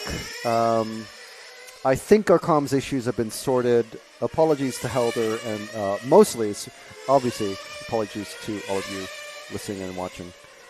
Okay. I think maybe we can enjoy a celebratory glass of hot water later on.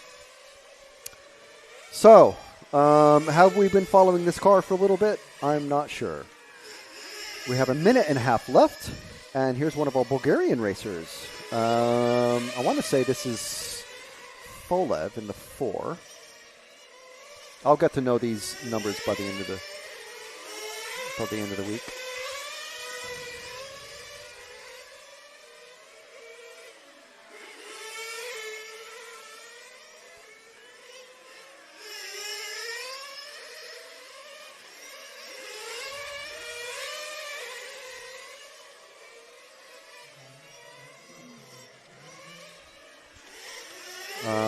And who's this just coming in? It's the car 1 of our junior racer, Nick, whose name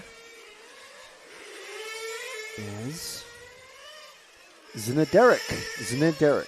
Wow, okay.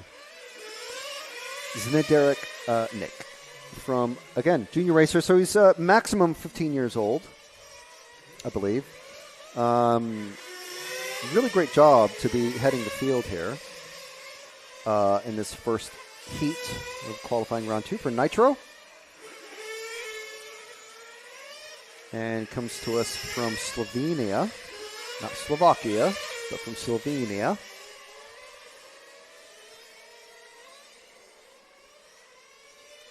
Who's that yellow car that's just passed him? What is this? Car number 7. Coming down the main straight, there he is, of Fabiani. He didn't finish the first. I don't think he started the first run. Taran has finished his time. The computer's waiting for Nick. I think Nick is flamed out. Well, not flamed out, run out of fuel, which is going to be an issue. as the day gets hotter and hotter. Now, this is only the second round of qualifying that we're going to see. And, the final round of qualifying today. We had a timed practice round. And he's run out of fuel. He's finished his run. Luckily for him. Nick also run out of fuel. I'm going to assume that is a battered body shell. Look at that thing. And another car has run out of fuel. Number 8, Brause. But Brause's finished his run. So here we go. Here's the official finish. So Nick would have finished somewhere in that 2, 3, 4, 5 spot, at least 2 spaces up. But it looks like Gallego in the car number 3 taking this one. So, yeah. Obviously, in the hot weather, the cars have to run leaner.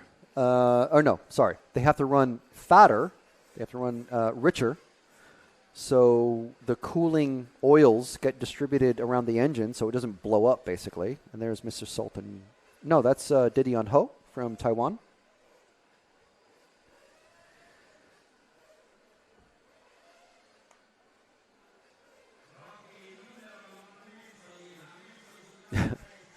Nice mascot cat.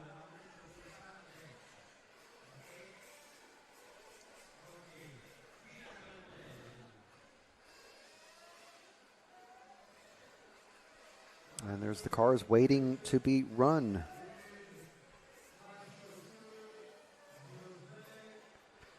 You see the various brands of cars. And we want to thank EFRA for having us here at the beautiful AMVR facility in Villarreal, Portugal.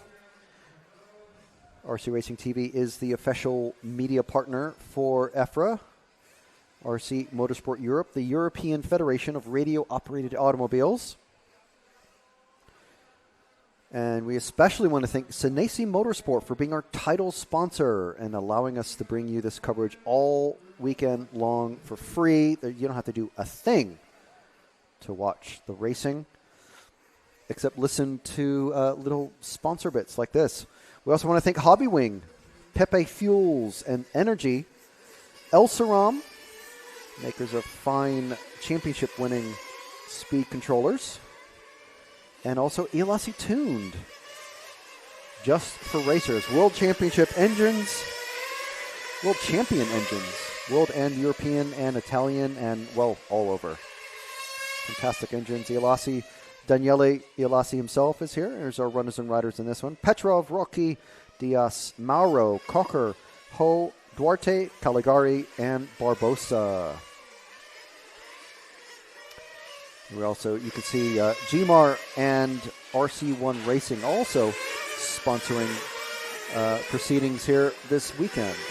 So thank you very much to them. Of course, Mr. GMAR himself and Franco from RC1 Racing are here. So thank you very much to both of them.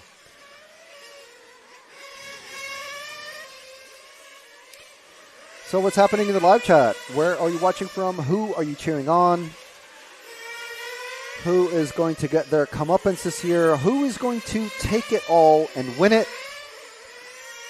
We have Andrea Catanzani suffering absolute heartbreak last year, allowing Filippo Beretta, his countryman, not teammate, but at least a fellow Italian, to take the win in Nitro. Adam Isai taking the win in the GTE category. It was a messy affair in all over, and very, very, very challenging. What with lithium polymer batteries exploding, speed controllers going up in flames, cars running out of fuel on the last laps, and as I said, some heartbreak for various drivers out there. So, time has started.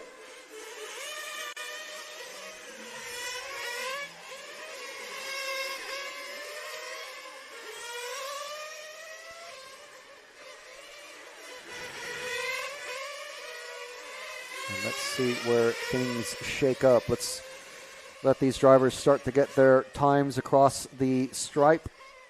at the beginning of the lap. Here we are. This is coming into the hairpin sections, down the pit straight, into the infield here.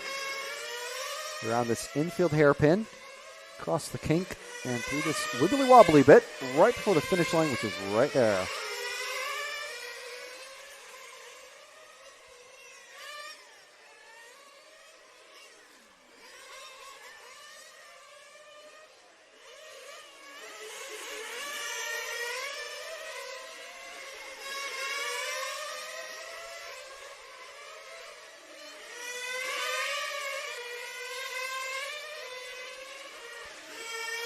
Whoa, and a nice spin. Wow.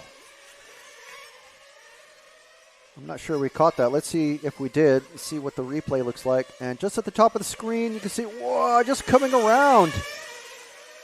And Helder taken by surprise there. Wow. Can't get on power too early. The track is hot. So I think that's a good illustration of the loss of traction. And that's a good pass there.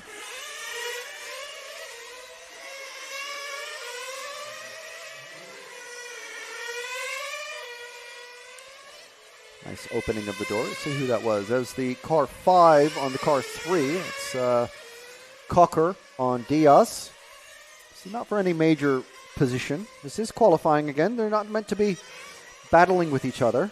If you have a faster car coming up on you, it's faster for both drivers if the car who is being caught just moves over a bit. It's faster for both. And actually, you're not allowed to block. It's not a heads-up race. Some of the faster drivers, or at least the mechanics, telling me this track, basically, you can almost be on full throttle almost everywhere. There's not really any hard braking turns for the GT8 sized cars.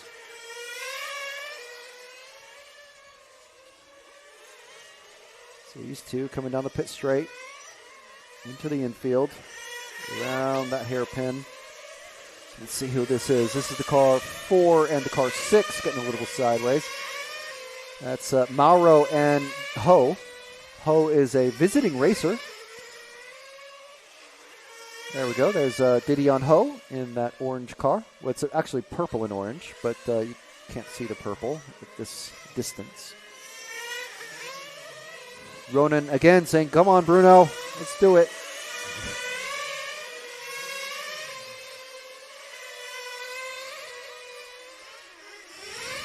Whoa! See what happened there. Very, very tight. And, oh, that pink car just getting a bit flustered by getting passed by the purple car. So luckily, both of them staying rubber side down, which is always good. I see some spritzes going past the window just in front of me. It really makes me want to spritz. But that's for later in the day. So our program today scheduled to end at 5:42 local time. That's Portuguese and UK time. So that's about 6:42 Central European time.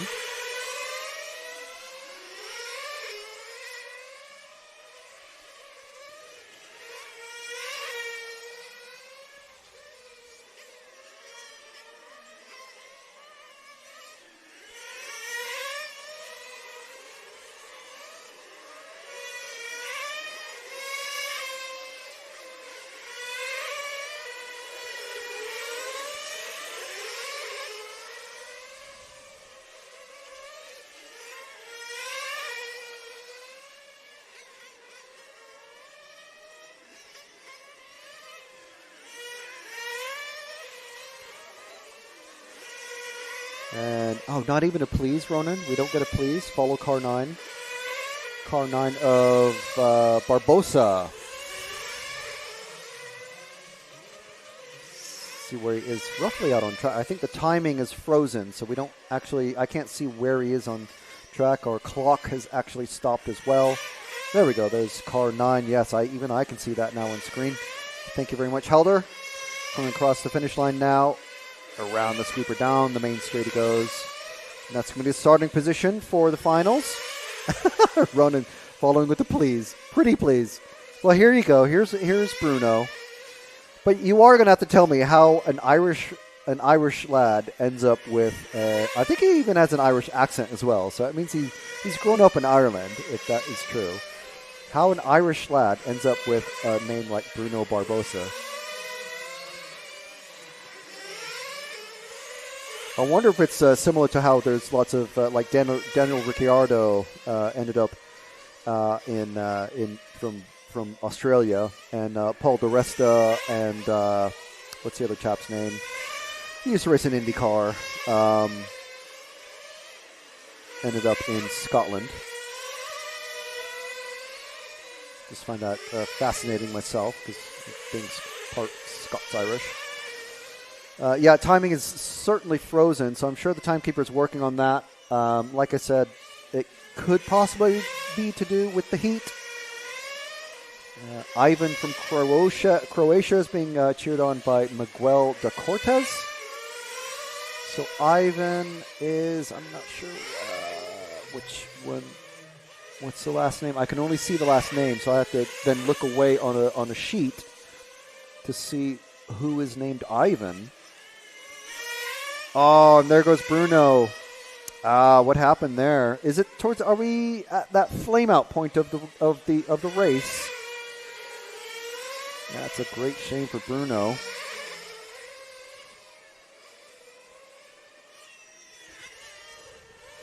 I think Ivan is probably not in this run because Ivan Zadro from Croatia is in GTE. So it got me a little bit confused there. I don't have a live timing screen, unfortunately, so I have to look away.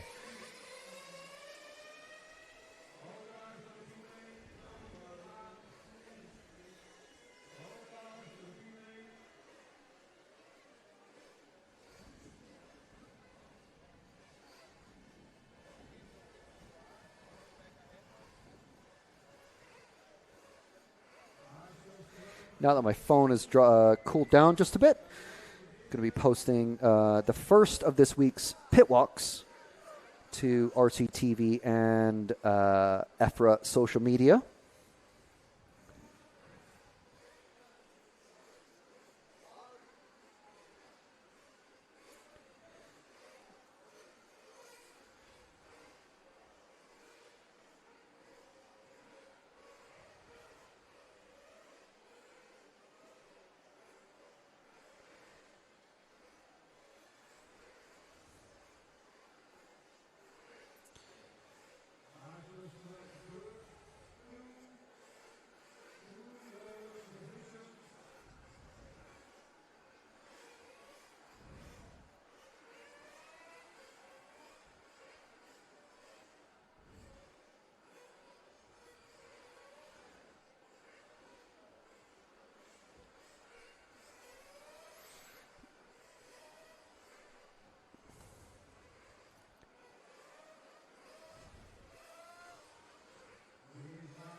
Okay.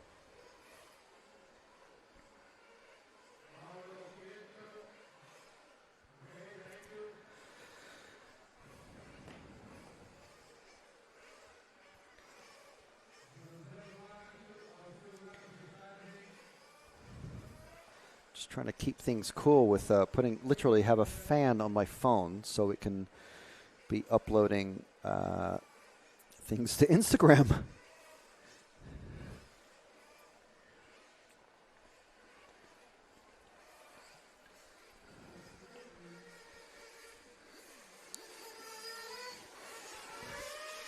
Okay, so while we have a little bit of space here as the drivers are once again out on track, I'm just going to see if I can get a printout so I can of the heats. See if I can negotiate that from the timekeeper. Just be back in 1 moment.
Okay, so after much negotiation, which is always great, I have a printout of the drivers in the heat listing order, so I don't have to be looking all over the place.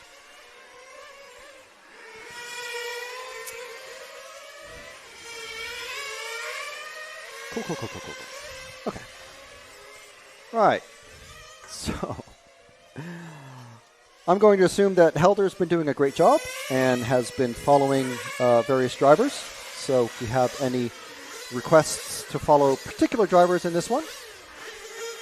So, let's see. We are in heat number 3. Dan Jones from the UK. Henrique Almeida from Portugal. Lopez from... Where's he from? DOM. I don't know where that. Giacomo Dell'Acqua from Italy. Mark Giacetti from Italy. Franco Desiderio as a 40-plus from Italy. Visiting from the US. Hal Barriona from Portugal. And Fernandez and Delgado. So we have 2 40-plus racers and a junior. See how Dan Jones, again, it's not doing so hot.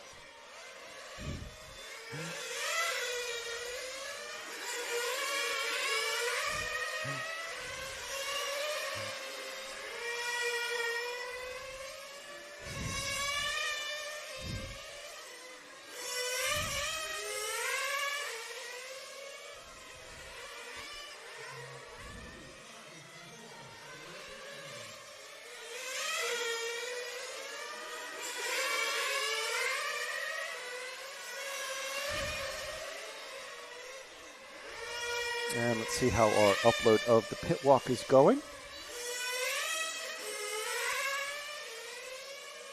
nearly complete.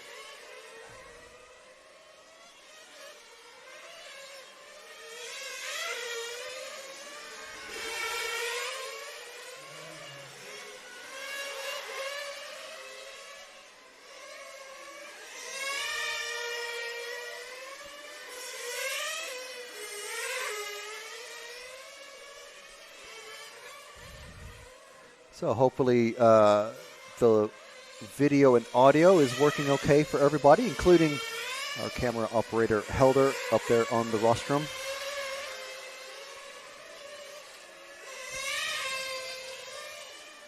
If anyone wants to let me know how ETS is going, I'd be grateful. I'm very curious, I'm sure as many people are, to see how Reinhard is doing with his first official outing in the X-Ray touring car.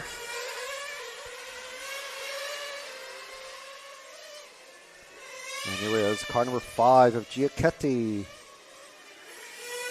And Northern Schwab saying, follow car number 3, please. Thank you very much for the request and joining in. So it's car number 3 of, is that over here, of Carly Damian Lopez. Or is it Lopez? Depending if they're Catalan.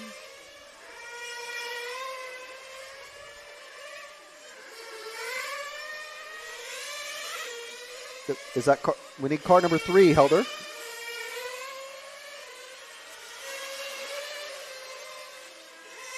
You need to zoom out a bit, Helder. We can't operate like that. There we go. Very multicolored car. Lots of people cheering on Team France. So we've got Tomas and Miguel. Oh, no, sorry. Buladog 04.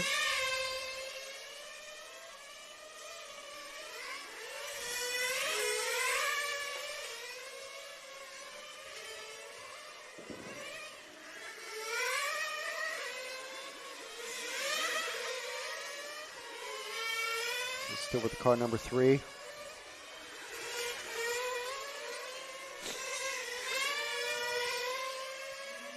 Is that the car 3? That's the car 5. We need the car 3.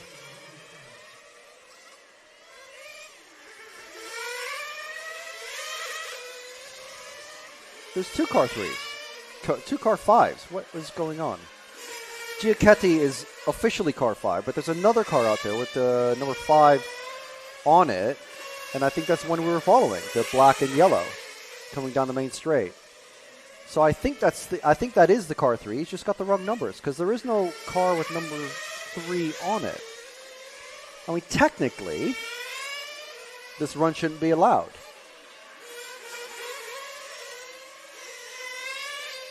But anyway, we followed him enough times, and he doesn't have the right numbers on his car, so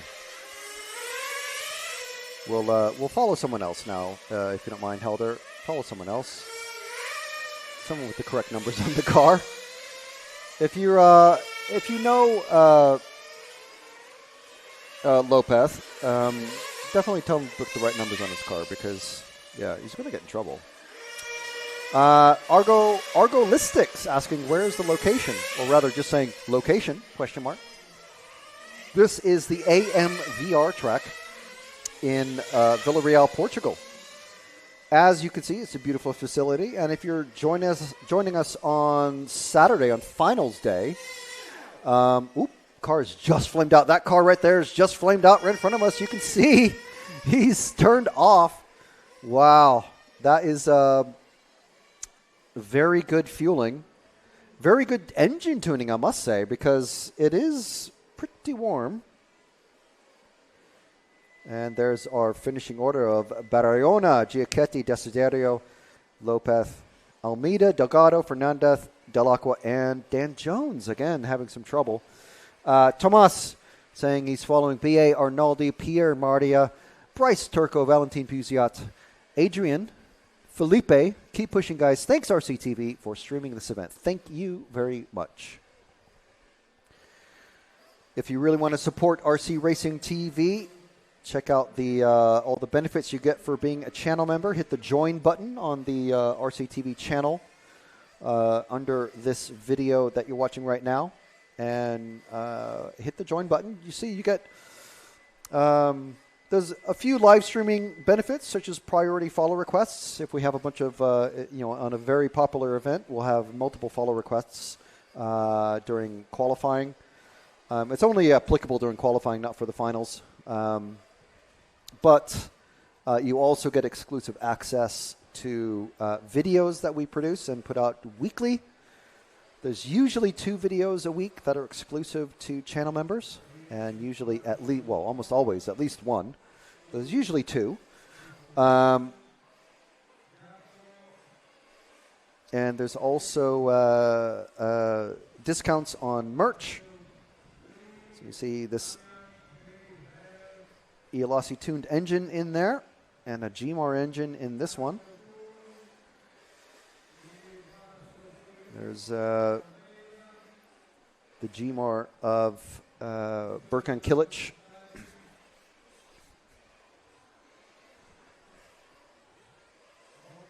Car 7 of Tobias Sutrick. There's Adam Izai's X-Ray. And Ronan again saying, come on, Clive Connerly. Is he in this one? He is in this one. Fantastic.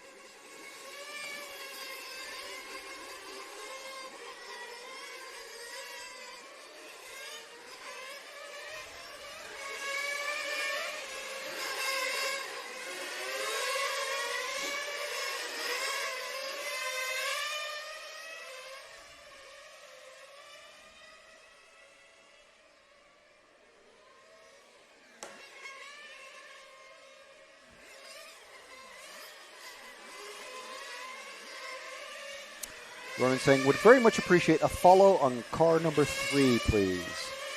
So I imagine that's going to be Clive Connerly. There's Adam Izai running in the very dirty, what happened there? I think we missed it, but we missed what happened. He must have spun off, weirdly. So Helder, if you can follow car number 3 out there somewhere.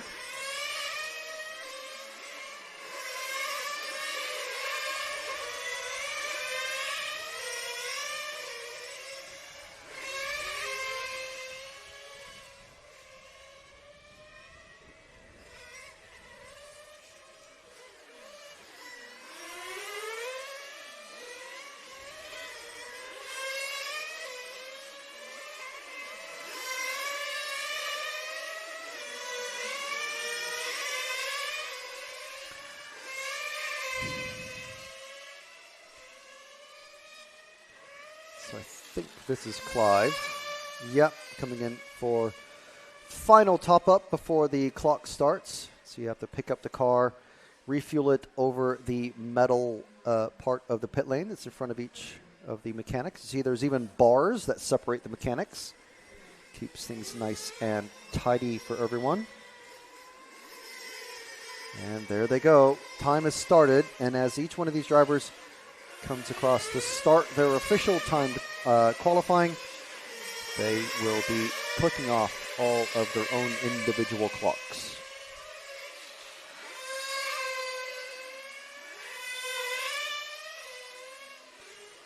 So we've got Adam Izai, who's our defending GTE champion, Natanelli Senesi, who's our title sponsor. As you can see there in the top left. Doris coming across for his first run.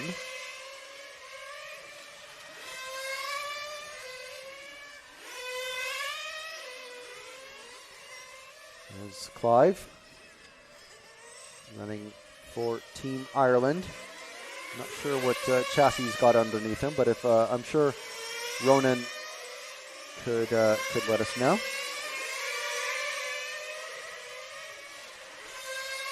He is running with some of the fast boys. So it'll be pretty tough for him to get in the top 3 or top 5 maybe. There's some very quick drivers in this one, and very well supported drivers, shall we say. Clive and his mate, well, at least his mate, Bruno, yesterday telling us in the opening ceremony, which you can watch on RC Racing TV, telling us that GT8, GTE are growing in popularity in Ireland, which is pretty good. And they come to us from the Dublin Club, which is great to hear. I've only driven through there to get to the ferry myself, so I've never actually spent any significant amount of time there. But yes, certainly one of the cities that would probably like to visit. If anyone from the Dublin Club wants to lend me a car and a couch or a cot to sleep on, I'll happily pop over. So meanwhile, Burak Kilic, one of the drivers I was thinking would be able to get into the main final. 45-minute main final coming to us on Sunday. There's Adam Izai in that blue, sort of like turquoise aqua color. Not quite Tiffany green. It's that bluey green that he always seems to run. His electric car is a bit more blue, I think. We'll see in a few races. Kilic dropping down the order a little bit, maybe. Senesi moving up. Doris. I think Kilic has had a little bit of an issue out there on the track.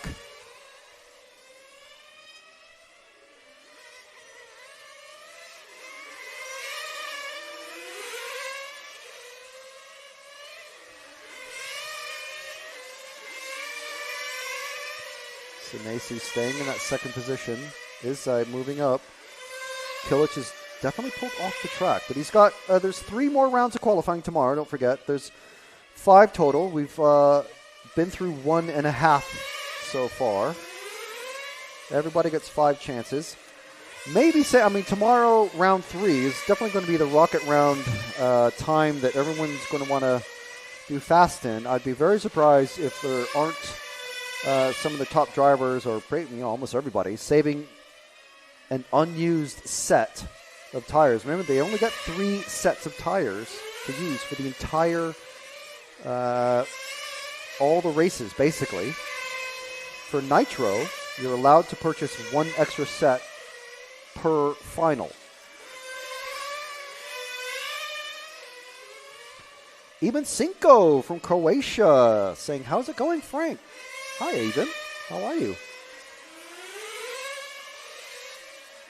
We should have more Croatians come. This is wonderful. Well, I mean, it's very hot, but it's gorgeous weather and a fantastic track. So I hope the club there in Zagreb is doing well.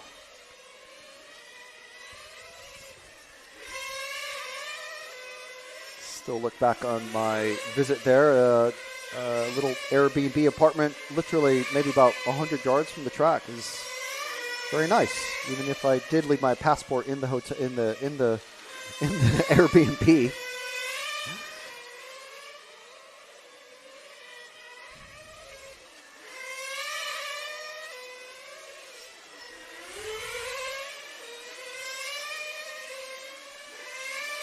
Nuno Gaspar, another one of our heroes, saying, "Hello, can you follow car number 1? That would be Campos. So car number 1, we have 1 minute and about 45 seconds left. Yeah, time has got stuck there for a moment. So car number 1, I don't know the car colors. If you are requesting a car follow, if you know the colors of the car that you're requesting, feel free to add that in, because we don't know them. We literally have to look for the numbers as they come across in front of us. The car 2 is very bright. So I think this is, Helder's picked it up now. He's just come across this now. I'm going to say that is the car 1. You don't have to go that tight, Helder. Just keep it nice and wide to keep it steady in the screen, please. And that is the car 1. Just nice and wide, Helder.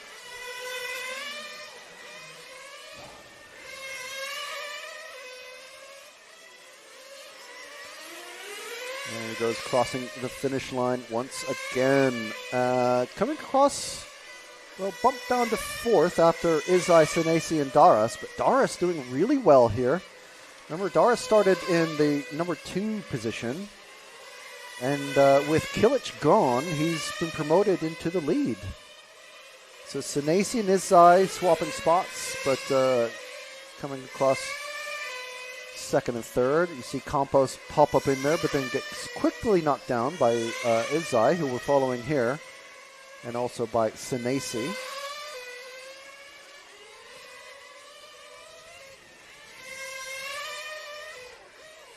And another car just flamed out. We just saw another car flame out. There's Izai flaming out. Oh, losing a lap. He would have picked up a lap. He's literally missing a lap now. So he would have had 18. He finishes on 17. So Daras, is he gonna? Let's go wide and let's see who's still running. Who's still running? Let's see who's running. Helder, who's driving?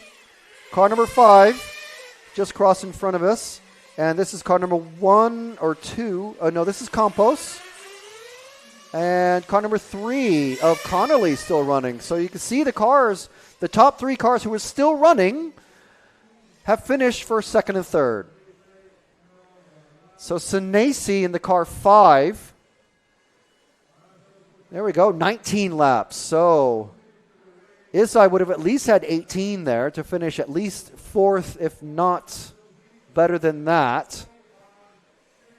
So you see what happens there with an engine that is running too lean and overheats, or too rich to keep the engine cool, and uses up all of the fuel in the car. So it's getting tighter and tighter, and here's the top group of racers. Now, we've gone over and over again what happened with Catanzani, so I won't go into it this time again. But last year, heartbreak for the young Italian, but he's top seed this time with a new engine sponsor. Maceo coming off of 2 World Championship wins last year in Chile. Pelosi, if anyone knows what chassis Pelosi is running, we'd love to know. I think D'Angelo's running the Genius, I think. Arnaldi's certainly running Genius. He's been with Genius for a very long time. Valente, not sure. Beretta running a Genius. Sanchetin running the X-Ray. And Mendonca, I'm not sure what chassis.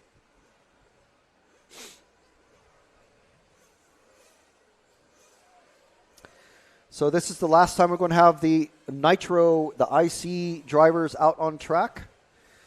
So they're going to have a few minutes of warm-up. Engines have been running. Don't worry, we will definitely follow BA. That bright green number 6. He did have his race paint body shells. He's not running the Tiffany green car anymore. I'd imagine because loads and loads of drivers have Tiffany green body shells now. There's so many of them, so it's not all that unique.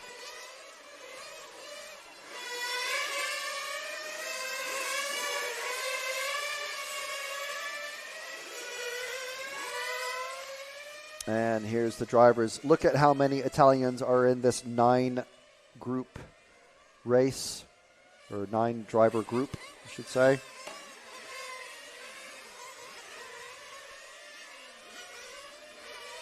Thanks, Costas, letting us know that Pelosi's running a Capricorn. So there's a few out there. Not a huge amount, but there's a few.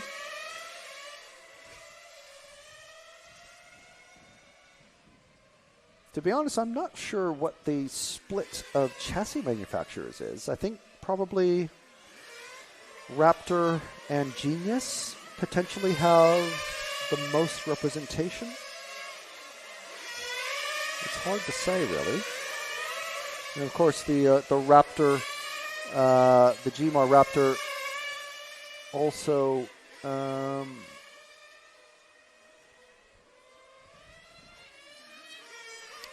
the GMR Raptor also run by Senesi with all of his parts. And there's several drivers here that are supported by nothing other than Senesi, who again is our title sponsor for this weekend.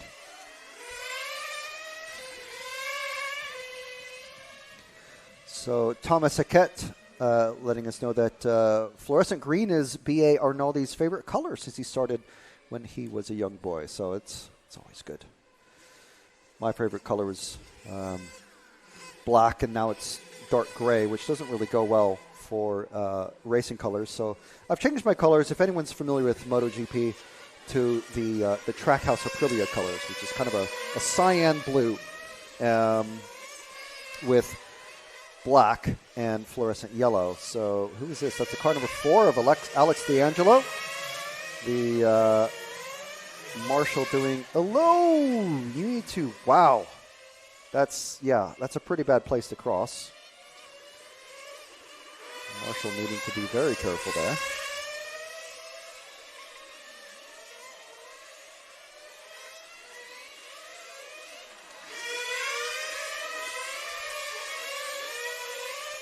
So Catanzani coming across to take the first 22.5 lap time is his first one. This is him crossing the line just there, I believe. Yep, 44 that time around. Another 22-second lap. Pelosi, Valente, Mazzeo is just about to finish his second lap. 45 seconds for 2 laps. Not quite as quick as Catanzani with that Iolasi-powered Serpent.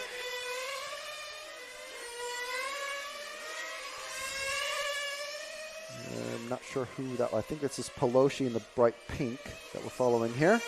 I would say white wheels, but they're all running white wheels because they are all using the same exact tire and tire, wheel, and combination. Yeah, this is Pelosi.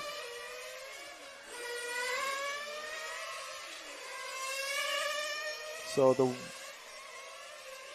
if we drop back a couple of cars to the white car, there we go. I believe this is going to be Mazzeo in the car number 2. Again, our world champion. The winner of this class in the European category not that long ago. Is it the car 2? It is the car 2, yeah. So coming across after 5 laps, he's only 1.7 seconds behind Catanzani.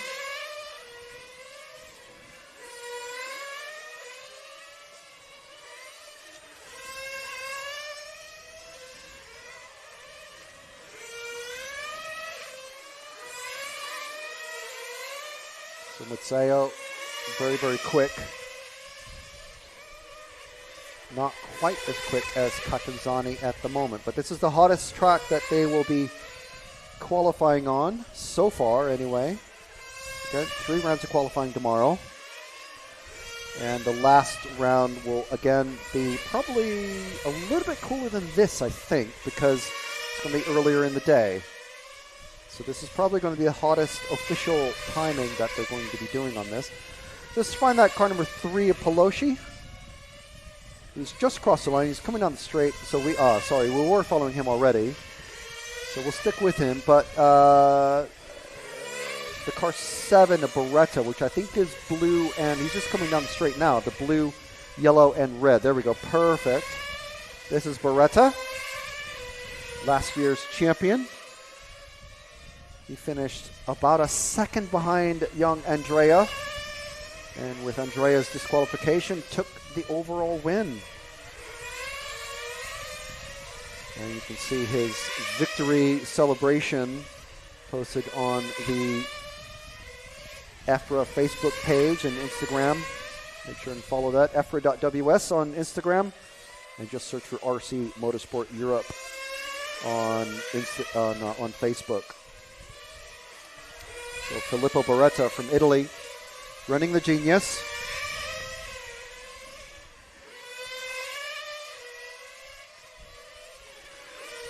So again, D'Angelo not doing too hot this time around, only on, he's one of the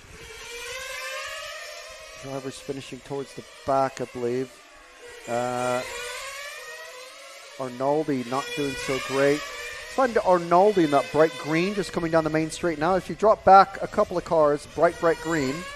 Helder, one more car. No, bright green. There we go. This is B.A. Arnaldi from France running the Genius.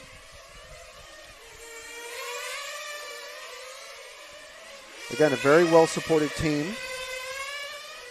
And several French racers here.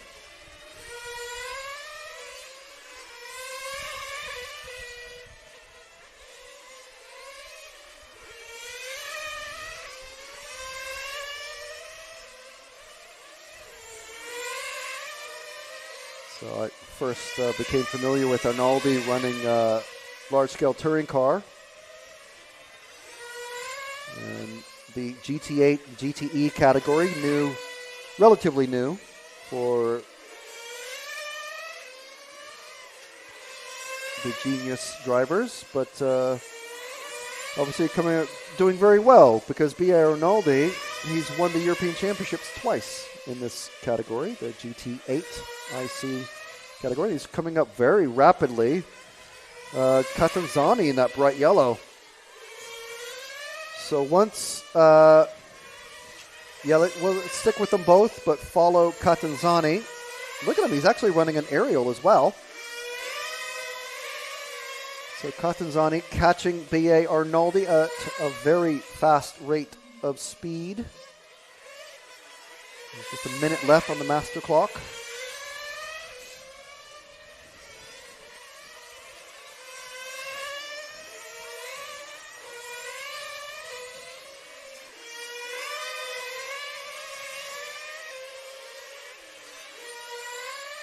So his progress has slowed a little bit, Catanzani.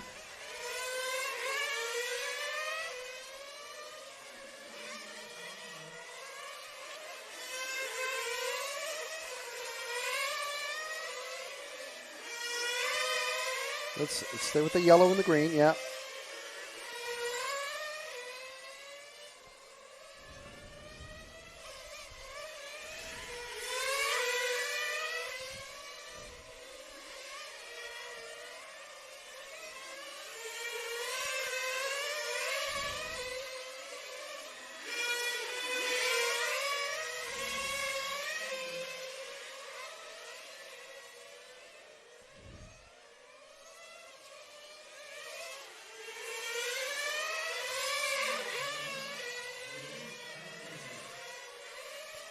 So having finally got past, he's started making a nice fat gap back to BA. Pelosi, I'm hearing fewer and fewer engines. BA's just stalled out. Number 8 is just stalled out. Catanzani's flamed out. But everybody except for Pelosi, D'Angelo, and Zenchetin have finished. So still, even though it's possibly just starting to cool down, the car number 4 is the last one to run out of fuel.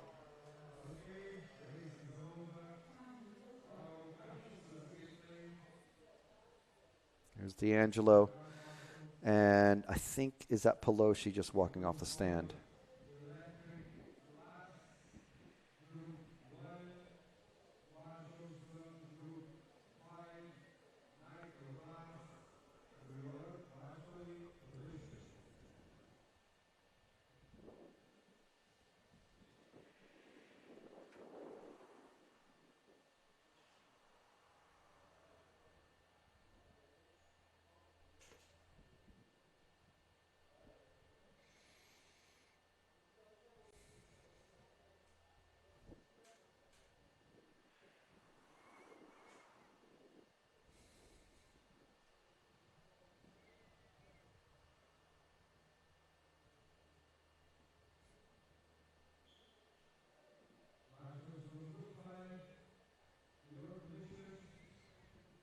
So we're going to have another little bit of a break here.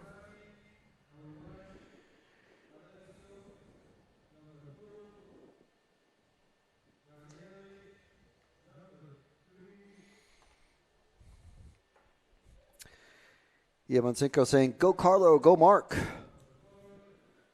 And is that Ilse saying hello to Ivan? It's always funny when people connect with each other in the live chat.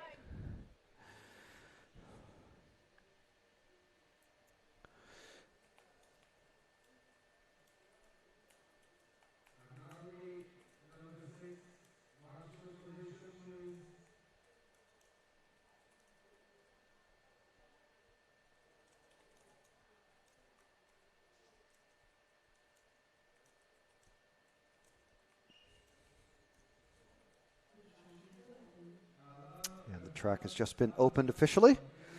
Still waiting for the pit walk to finish uploading, but you will be able to check that out on RC Racing TV and EFRA channels, social media channels, as soon as it is finished uploading. And those are drivers in this one. Remember, this is we're quiet now. It's electric for the rest of the day. Just 3 heats of electric.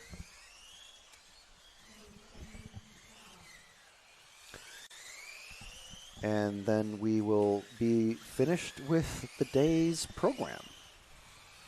And there's me just reminding you, hit that join button. Join the channel. And you'll be helping RC Racing TV bring coverage to you just like this, and also all sorts of exclusive RC-related videos and things like We've Got Issues and RC Autopsy and plenty of other things.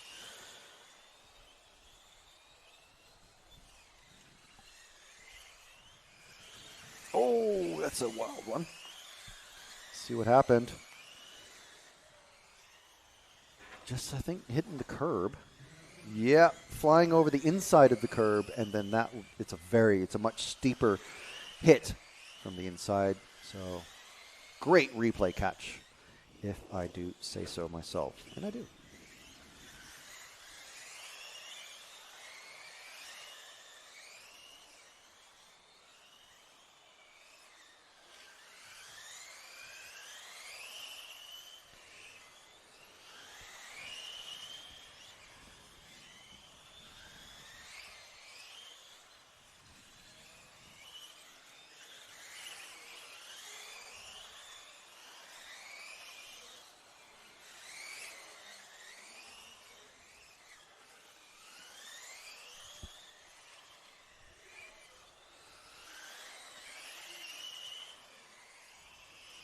There's Sven Rodewald in that very unique body shell painted by Dario Vaselli, his MCD teammate.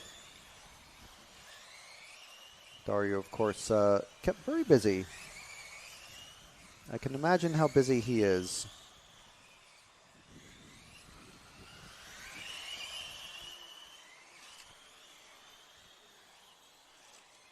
That's the car 8 of Zadro. So let's stay with this one for a little bit because we haven't shown him very much, Helder. Let's stay with this white number 8. The white number 8, there we go. We have many people cheering on Zadro from Croatia. There's another, we've got Carlo Benk, a junior racer from Croatia in this heat as well. But this is Zadro, Ivan Zadro. Oh, and he goes over. That's a popular place to go over. So you can see here, just cutting a little too tight, and then badonk, exact same line, just a little bit tighter on the tarmac, but on the curbing, the exact same line from the car that hit that curbing earlier.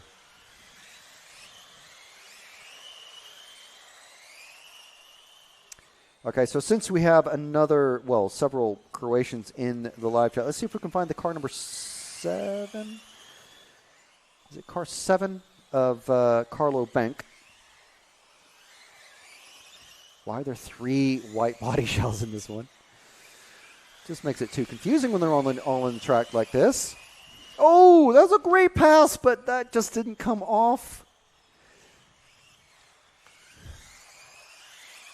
Let's see what happened coming out of the... and up and on the inside of the body. Tucked up. So is this still the car 7, I hope?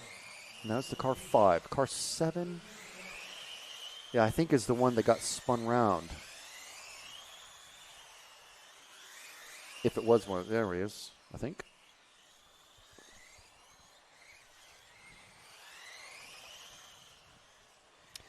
The green car is Carlo.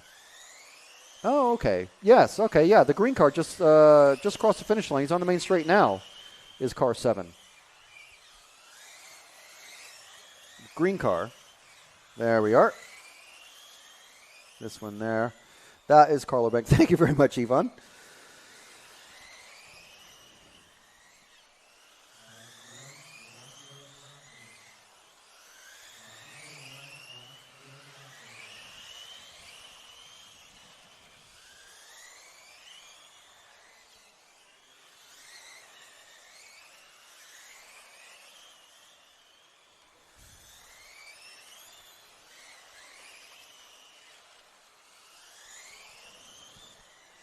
So let's stay with this one for a couple of laps.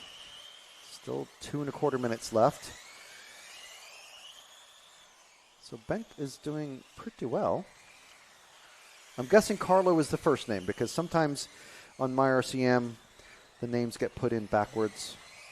We're never really, really sure. Lasso Kid giving us a wave. Hello, Lasso Kid. And also Naortic from Facebook. Thank you very much for joining us in the live chat.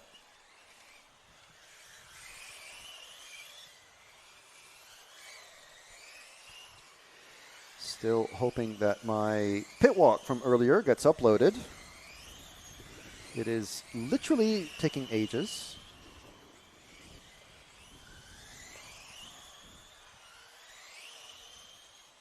And if anyone wants to know what is happening in ETS, it looks like Mikhail Orlovsky with the Schumacher, Coyote-powered Schumacher, looking pretty quick.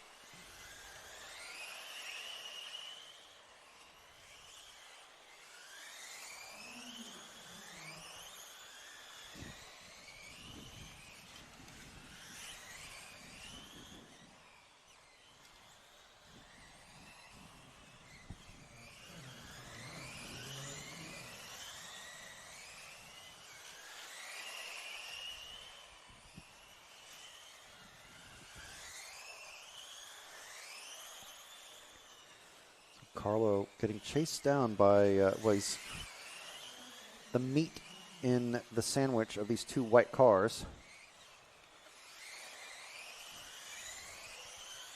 R31 lover saying, go Australia, I'm assuming.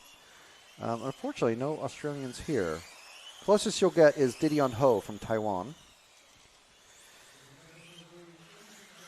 So we may as well stay with Carlo because there's only a few seconds left in this qualifier. So heat number 1 of GTE, round 2.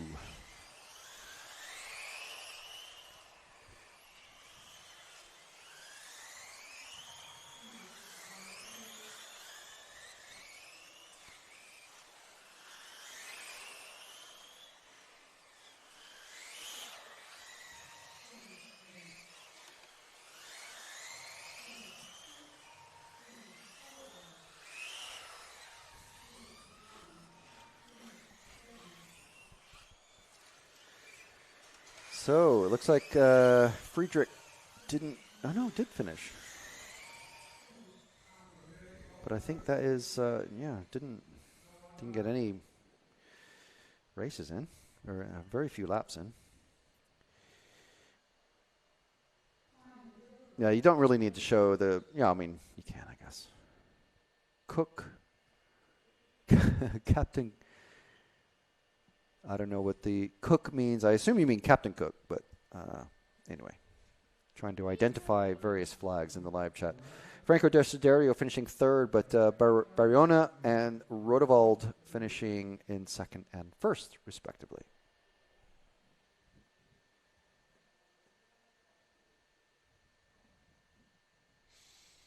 It's a great view. Lots and lots of mountains, and luckily some elevated highways and motorways that we can be driving along to get here. Otherwise, it's on the surface roads. It's much slower. But it's quite picturesque still, though. If you want to see what the travel journey was like, check out the EFRA and RC Racing TV Instagram and Facebook.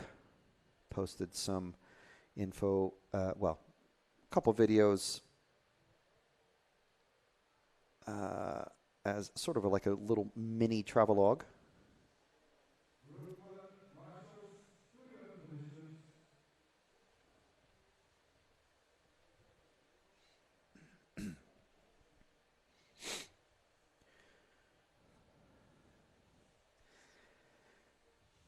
So we have, let's see, Znederik Nick.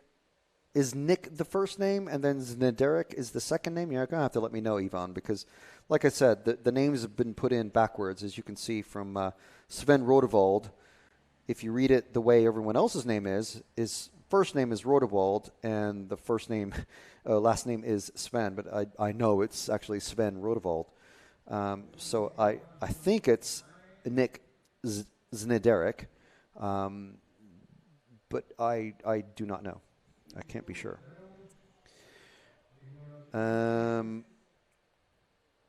Bryce Turco in this one, Dario Baselli, Tom Haka, Valentin Puziat, Saul Tundong, Nick, as I said, Dan Jones, Adrian Lecollier, and Michael Cocker.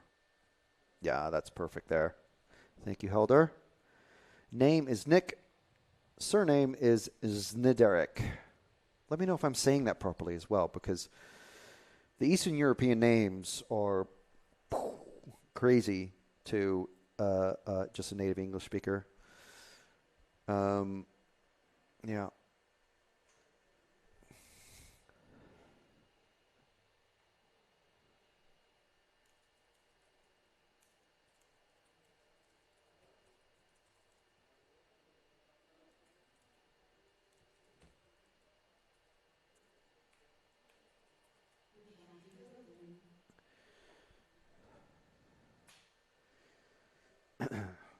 So the track is open.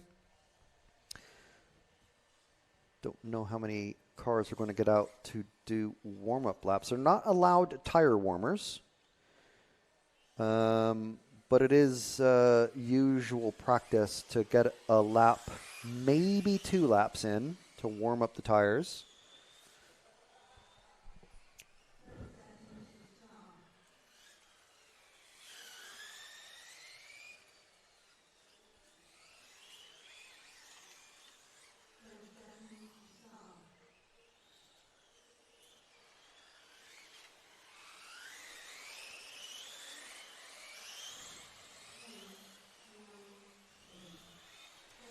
And there's Alexander Hagberg reminding us that we should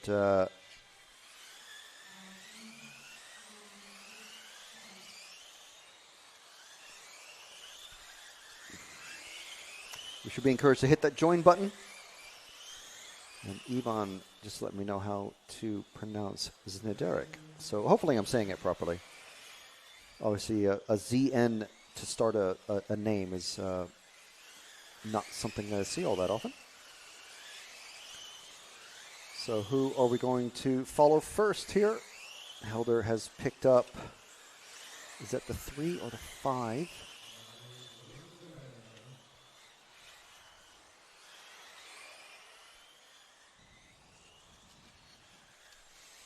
It's the 9. It's neither. So that is Cocker, who's come across, he's very rapidly pushed down the order by Puziat, Haka, Jones, and Vaselli. Let's hope Dan is able to finish this run. He hasn't finished a qualifier yet, doing well. And who's this in the yellow? That's Dan Jones. that he's just passed.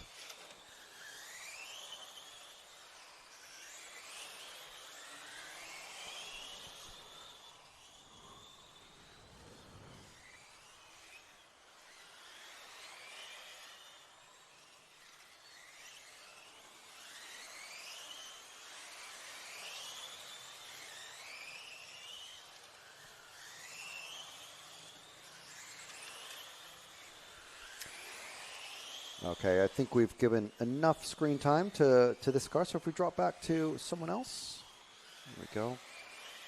So I'm just giving Dan a move aside order. Car number 6, I believe.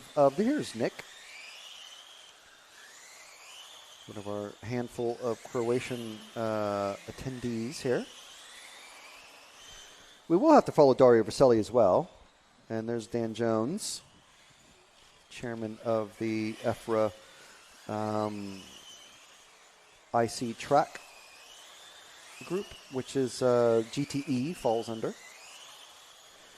So the car 2 is a very beautifully painted race paint body shell. I think it's this one there, just behind. Just went in. There we go. Yep. Orange. The next one back. Orange front. There we go. He's just passed. There we are. That's Dario Vaselli. Now, I do get him mixed up somewhere, sometimes with Dario Balestri. That is entirely my fault. I shouldn't. They don't even run the same categories. But being the only 2 people I know named Dario, it's just weirdly just natural for me to mix them up. Why not? Yeah, but this is Dario Vaselli, former European champion in large-scale touring car and large-scale two-wheel drive. I'm not sure about four-wheel drive. I think he's won I know Sven Rodeval has won four-wheel drive. Nguyen Hui says hello in the live chat. And who is this? Just coming to it's a car 6. No, that's okay. That's Nick then. This is car 6 of Nick. So let's stick with this car for a little bit because the one I thought was number 6 isn't actually number 6. Unless, again, there's 2 number 6s out there, which is entirely possible.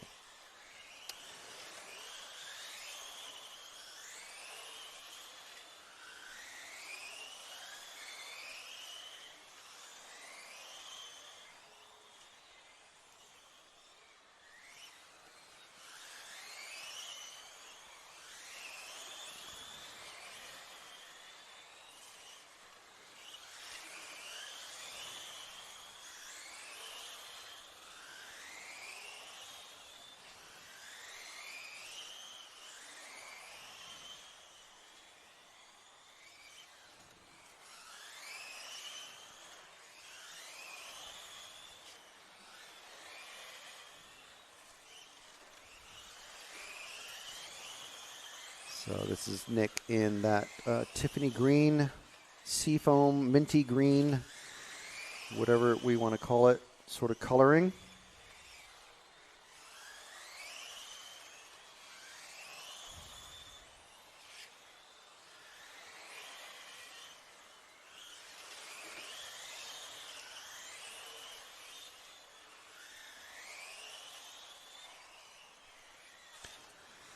So we picked up the 5 and the 9 of Sultan Dong and Michael Kocher from Switzerland.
So I think, what happened there?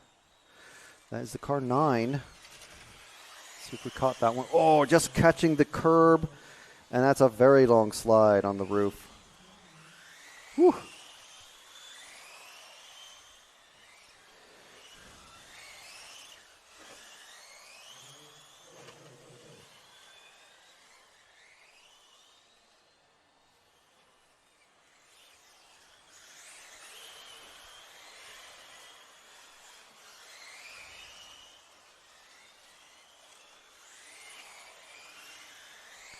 What car number this is. This is the car 4 of Valentin Puziat. We haven't followed Valentin yet, so let's stay with him, for the rest of his run, basically.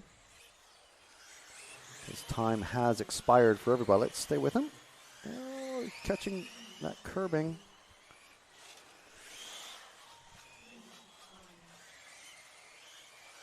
And he comes across the finish. Dario not finishing. Did he dump? Nick also not finishing. So 2 of our Croatians in this one not finishing.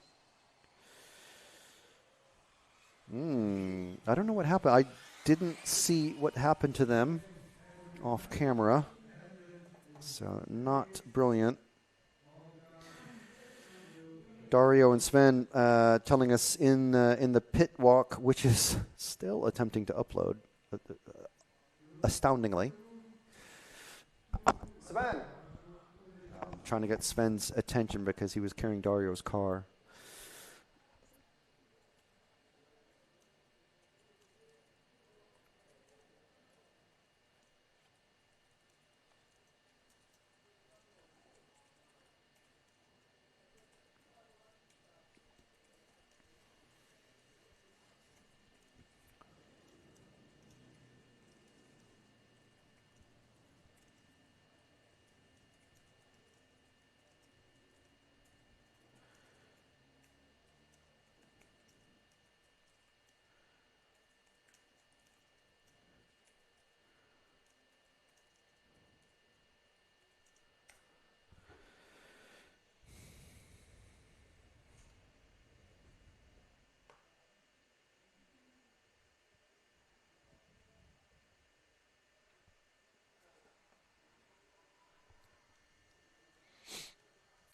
So, Heat 3 coming up. The final heat of GTE Round 2 qualifying, and also the final heat of the day. So we do want to thank, and I will thank everybody again as well at the end of the live stream today. But we do want to thank EFRA, the European Federation for Radio-Operated Automobiles. We want to thank Senesi Motorsport for being our title sponsor once again for GT8 and the GTE Euros here on RC Racing TV and EFRA. And of course, Hobbywing, Energy Fuels, El Saram, and ELACI Tune, and our supporting sponsors, RC1 Racing and GMAR.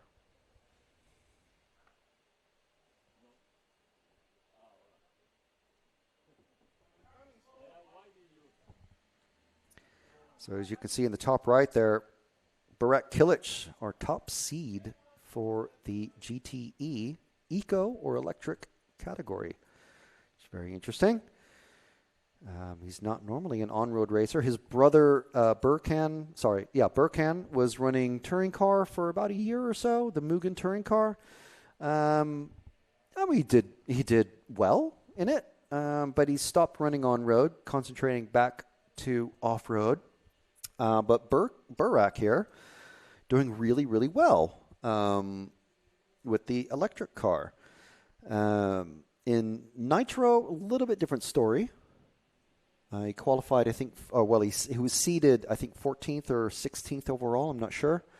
Obviously better than I would do. But it's a learning curve. There's you can't really just power your way out of a situation, or it's obviously it's going from off-road to on-roads for some is quite a big change. We did see in Zagreb at the GT8 GTE Euros a couple of years ago, we had Davide Ongaro. He was running. He's not really his thing. He prefers something with jumps, which is fine. But yeah. Behind Kilic, we've got Matteo, the two-time world champion in this category, across these two categories, and also a previous European champion, not just in 1/10 IC track, but also GT8. And then we have Alex Zanchatin, who is also usually known as a buggy racer. Natanelli Senesi, who only runs GT8 and GTE. Adam Isai, who's a European champion in 1/12 GTE and Fronty touring car. Is it Fronty or is it stock? I can't remember. Then we have Tobias Sutrick, who's seeded 6 overall out of Austria. B.A. Arnaldi from France, who's a 2-time European champion in this GT8 category. And also multiple large-scale touring car European champion, and I believe world champion as well. Herfried Pucher from Austria, another one in the 40-plus category. And then we have Pierre Maria from France in the 9th spot.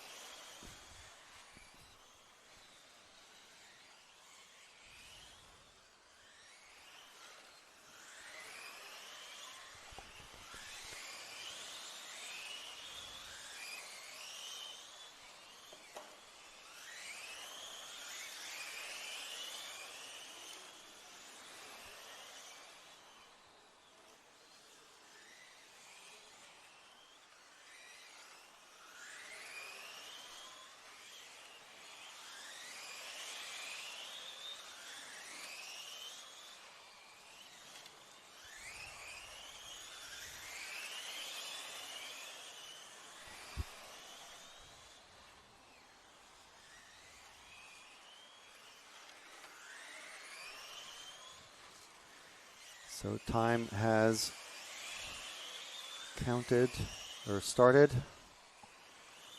as usual. Matseo got a quarter lap behind Kilic. Matseo's on camera now, so let's stick with him just a little bit. Isai is just ahead of him.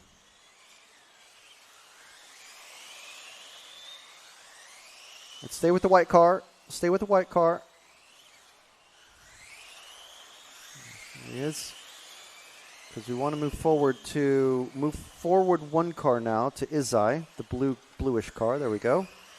And I believe the orange car is Senesi, so that's not a bad pair to have on camera. Senesi's quick, but Isai just a bit quicker, I think. He's ready to make a move on Senesi.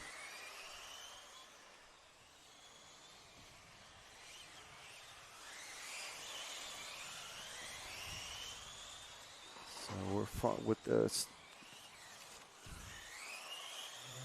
yeah, let's stay with the orange. Well, these three, I suppose, because Isai is going faster than in the blue, is going faster than Senesi in the orange, and then we have the white car Matseo, who's faster than both of them.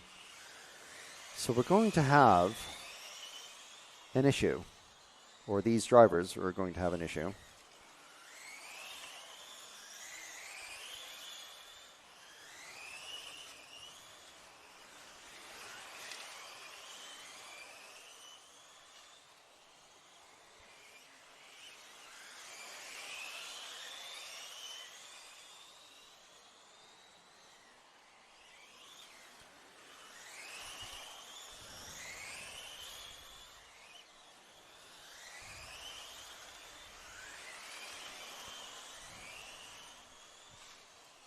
Let's see who else is out there that we could potentially follow. I suppose Kilic, and maybe just leave these guys to it. In the, I think he's the the dark blue car just underneath you.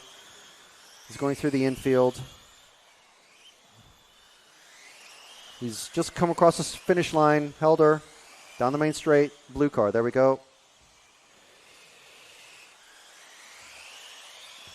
This is Burak Kilic, top seed and winning this round of qualifying for GTE.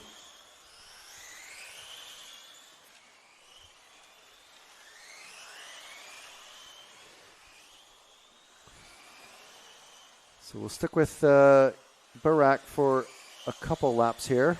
Hopefully he gets past this traffic okay.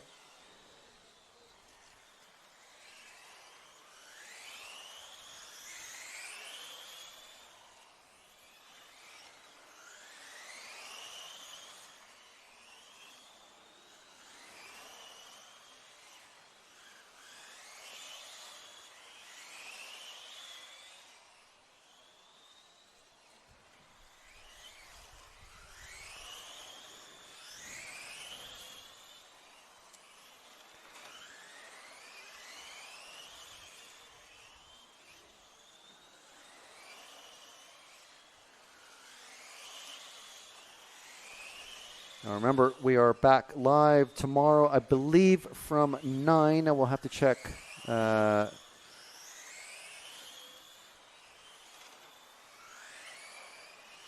will have to check the time. Let me see. For qualifying round number 3.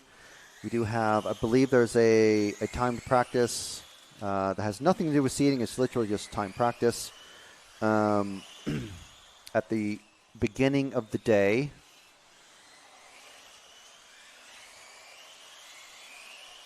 Senesi has moved forward. Matseo's pulled off the track a few laps back. We missed that off camera, so not sure what happened there with Matseo.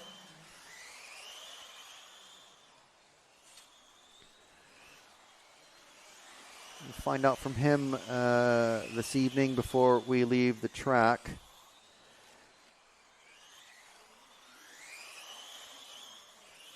Just finding out the start time for tomorrow's proceedings.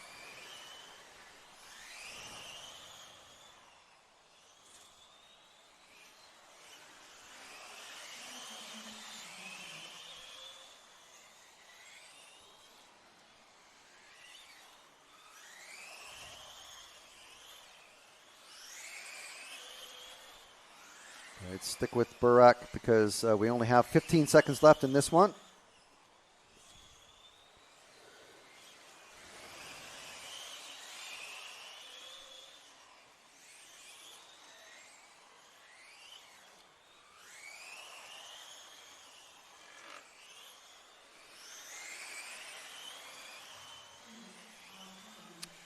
And the first drivers are starting to finish, including Barak, who we are with.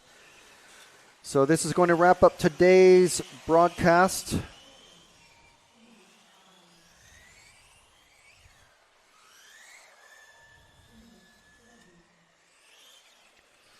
Let's see where Izai finishes second with the 27:13.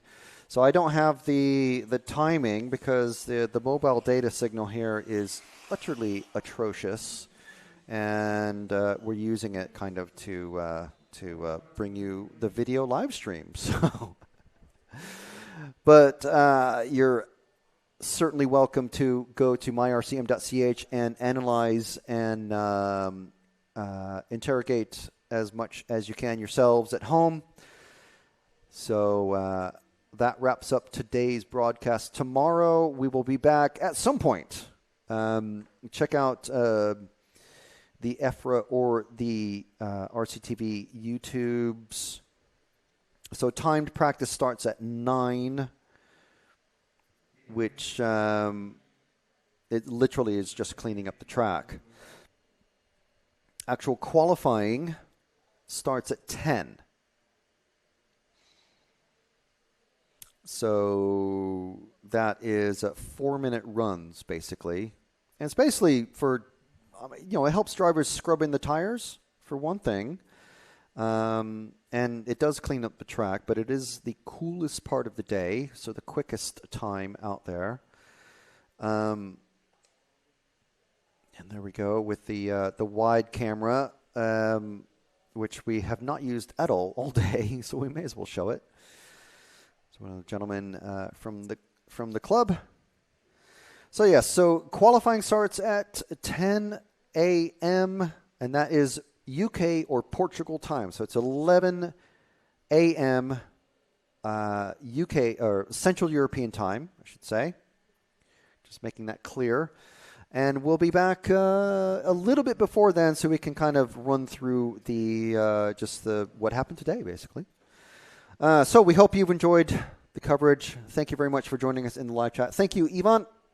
We will see you tomorrow. And so that's it from me, Frank McKinney for RC Racing TV. Thank you very much. We've had Helder on the moving camera all day, and we have 3 rounds of qualifying tomorrow, and then the first of the first of the finals, the first of the triple leg finals for the GTE drivers at the end of the day tomorrow. So do not miss a thing.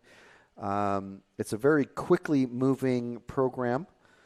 And so thank you very much from RC Racing TV and also for EFRA, the European Federation of Radio Operated Automobiles. And thanks to Senesi Motorsport, our title sponsor, and also Elasi Tuned, Elsaram, Energy Fuels, Hobbywing, and of course our supporting sponsors, RC1 Racing and GMAR. That's it for our broadcast today. We'll see you in the morning, 10 a.m. for qualifying, and that is 11 a.m. Central European time. Thank you very much.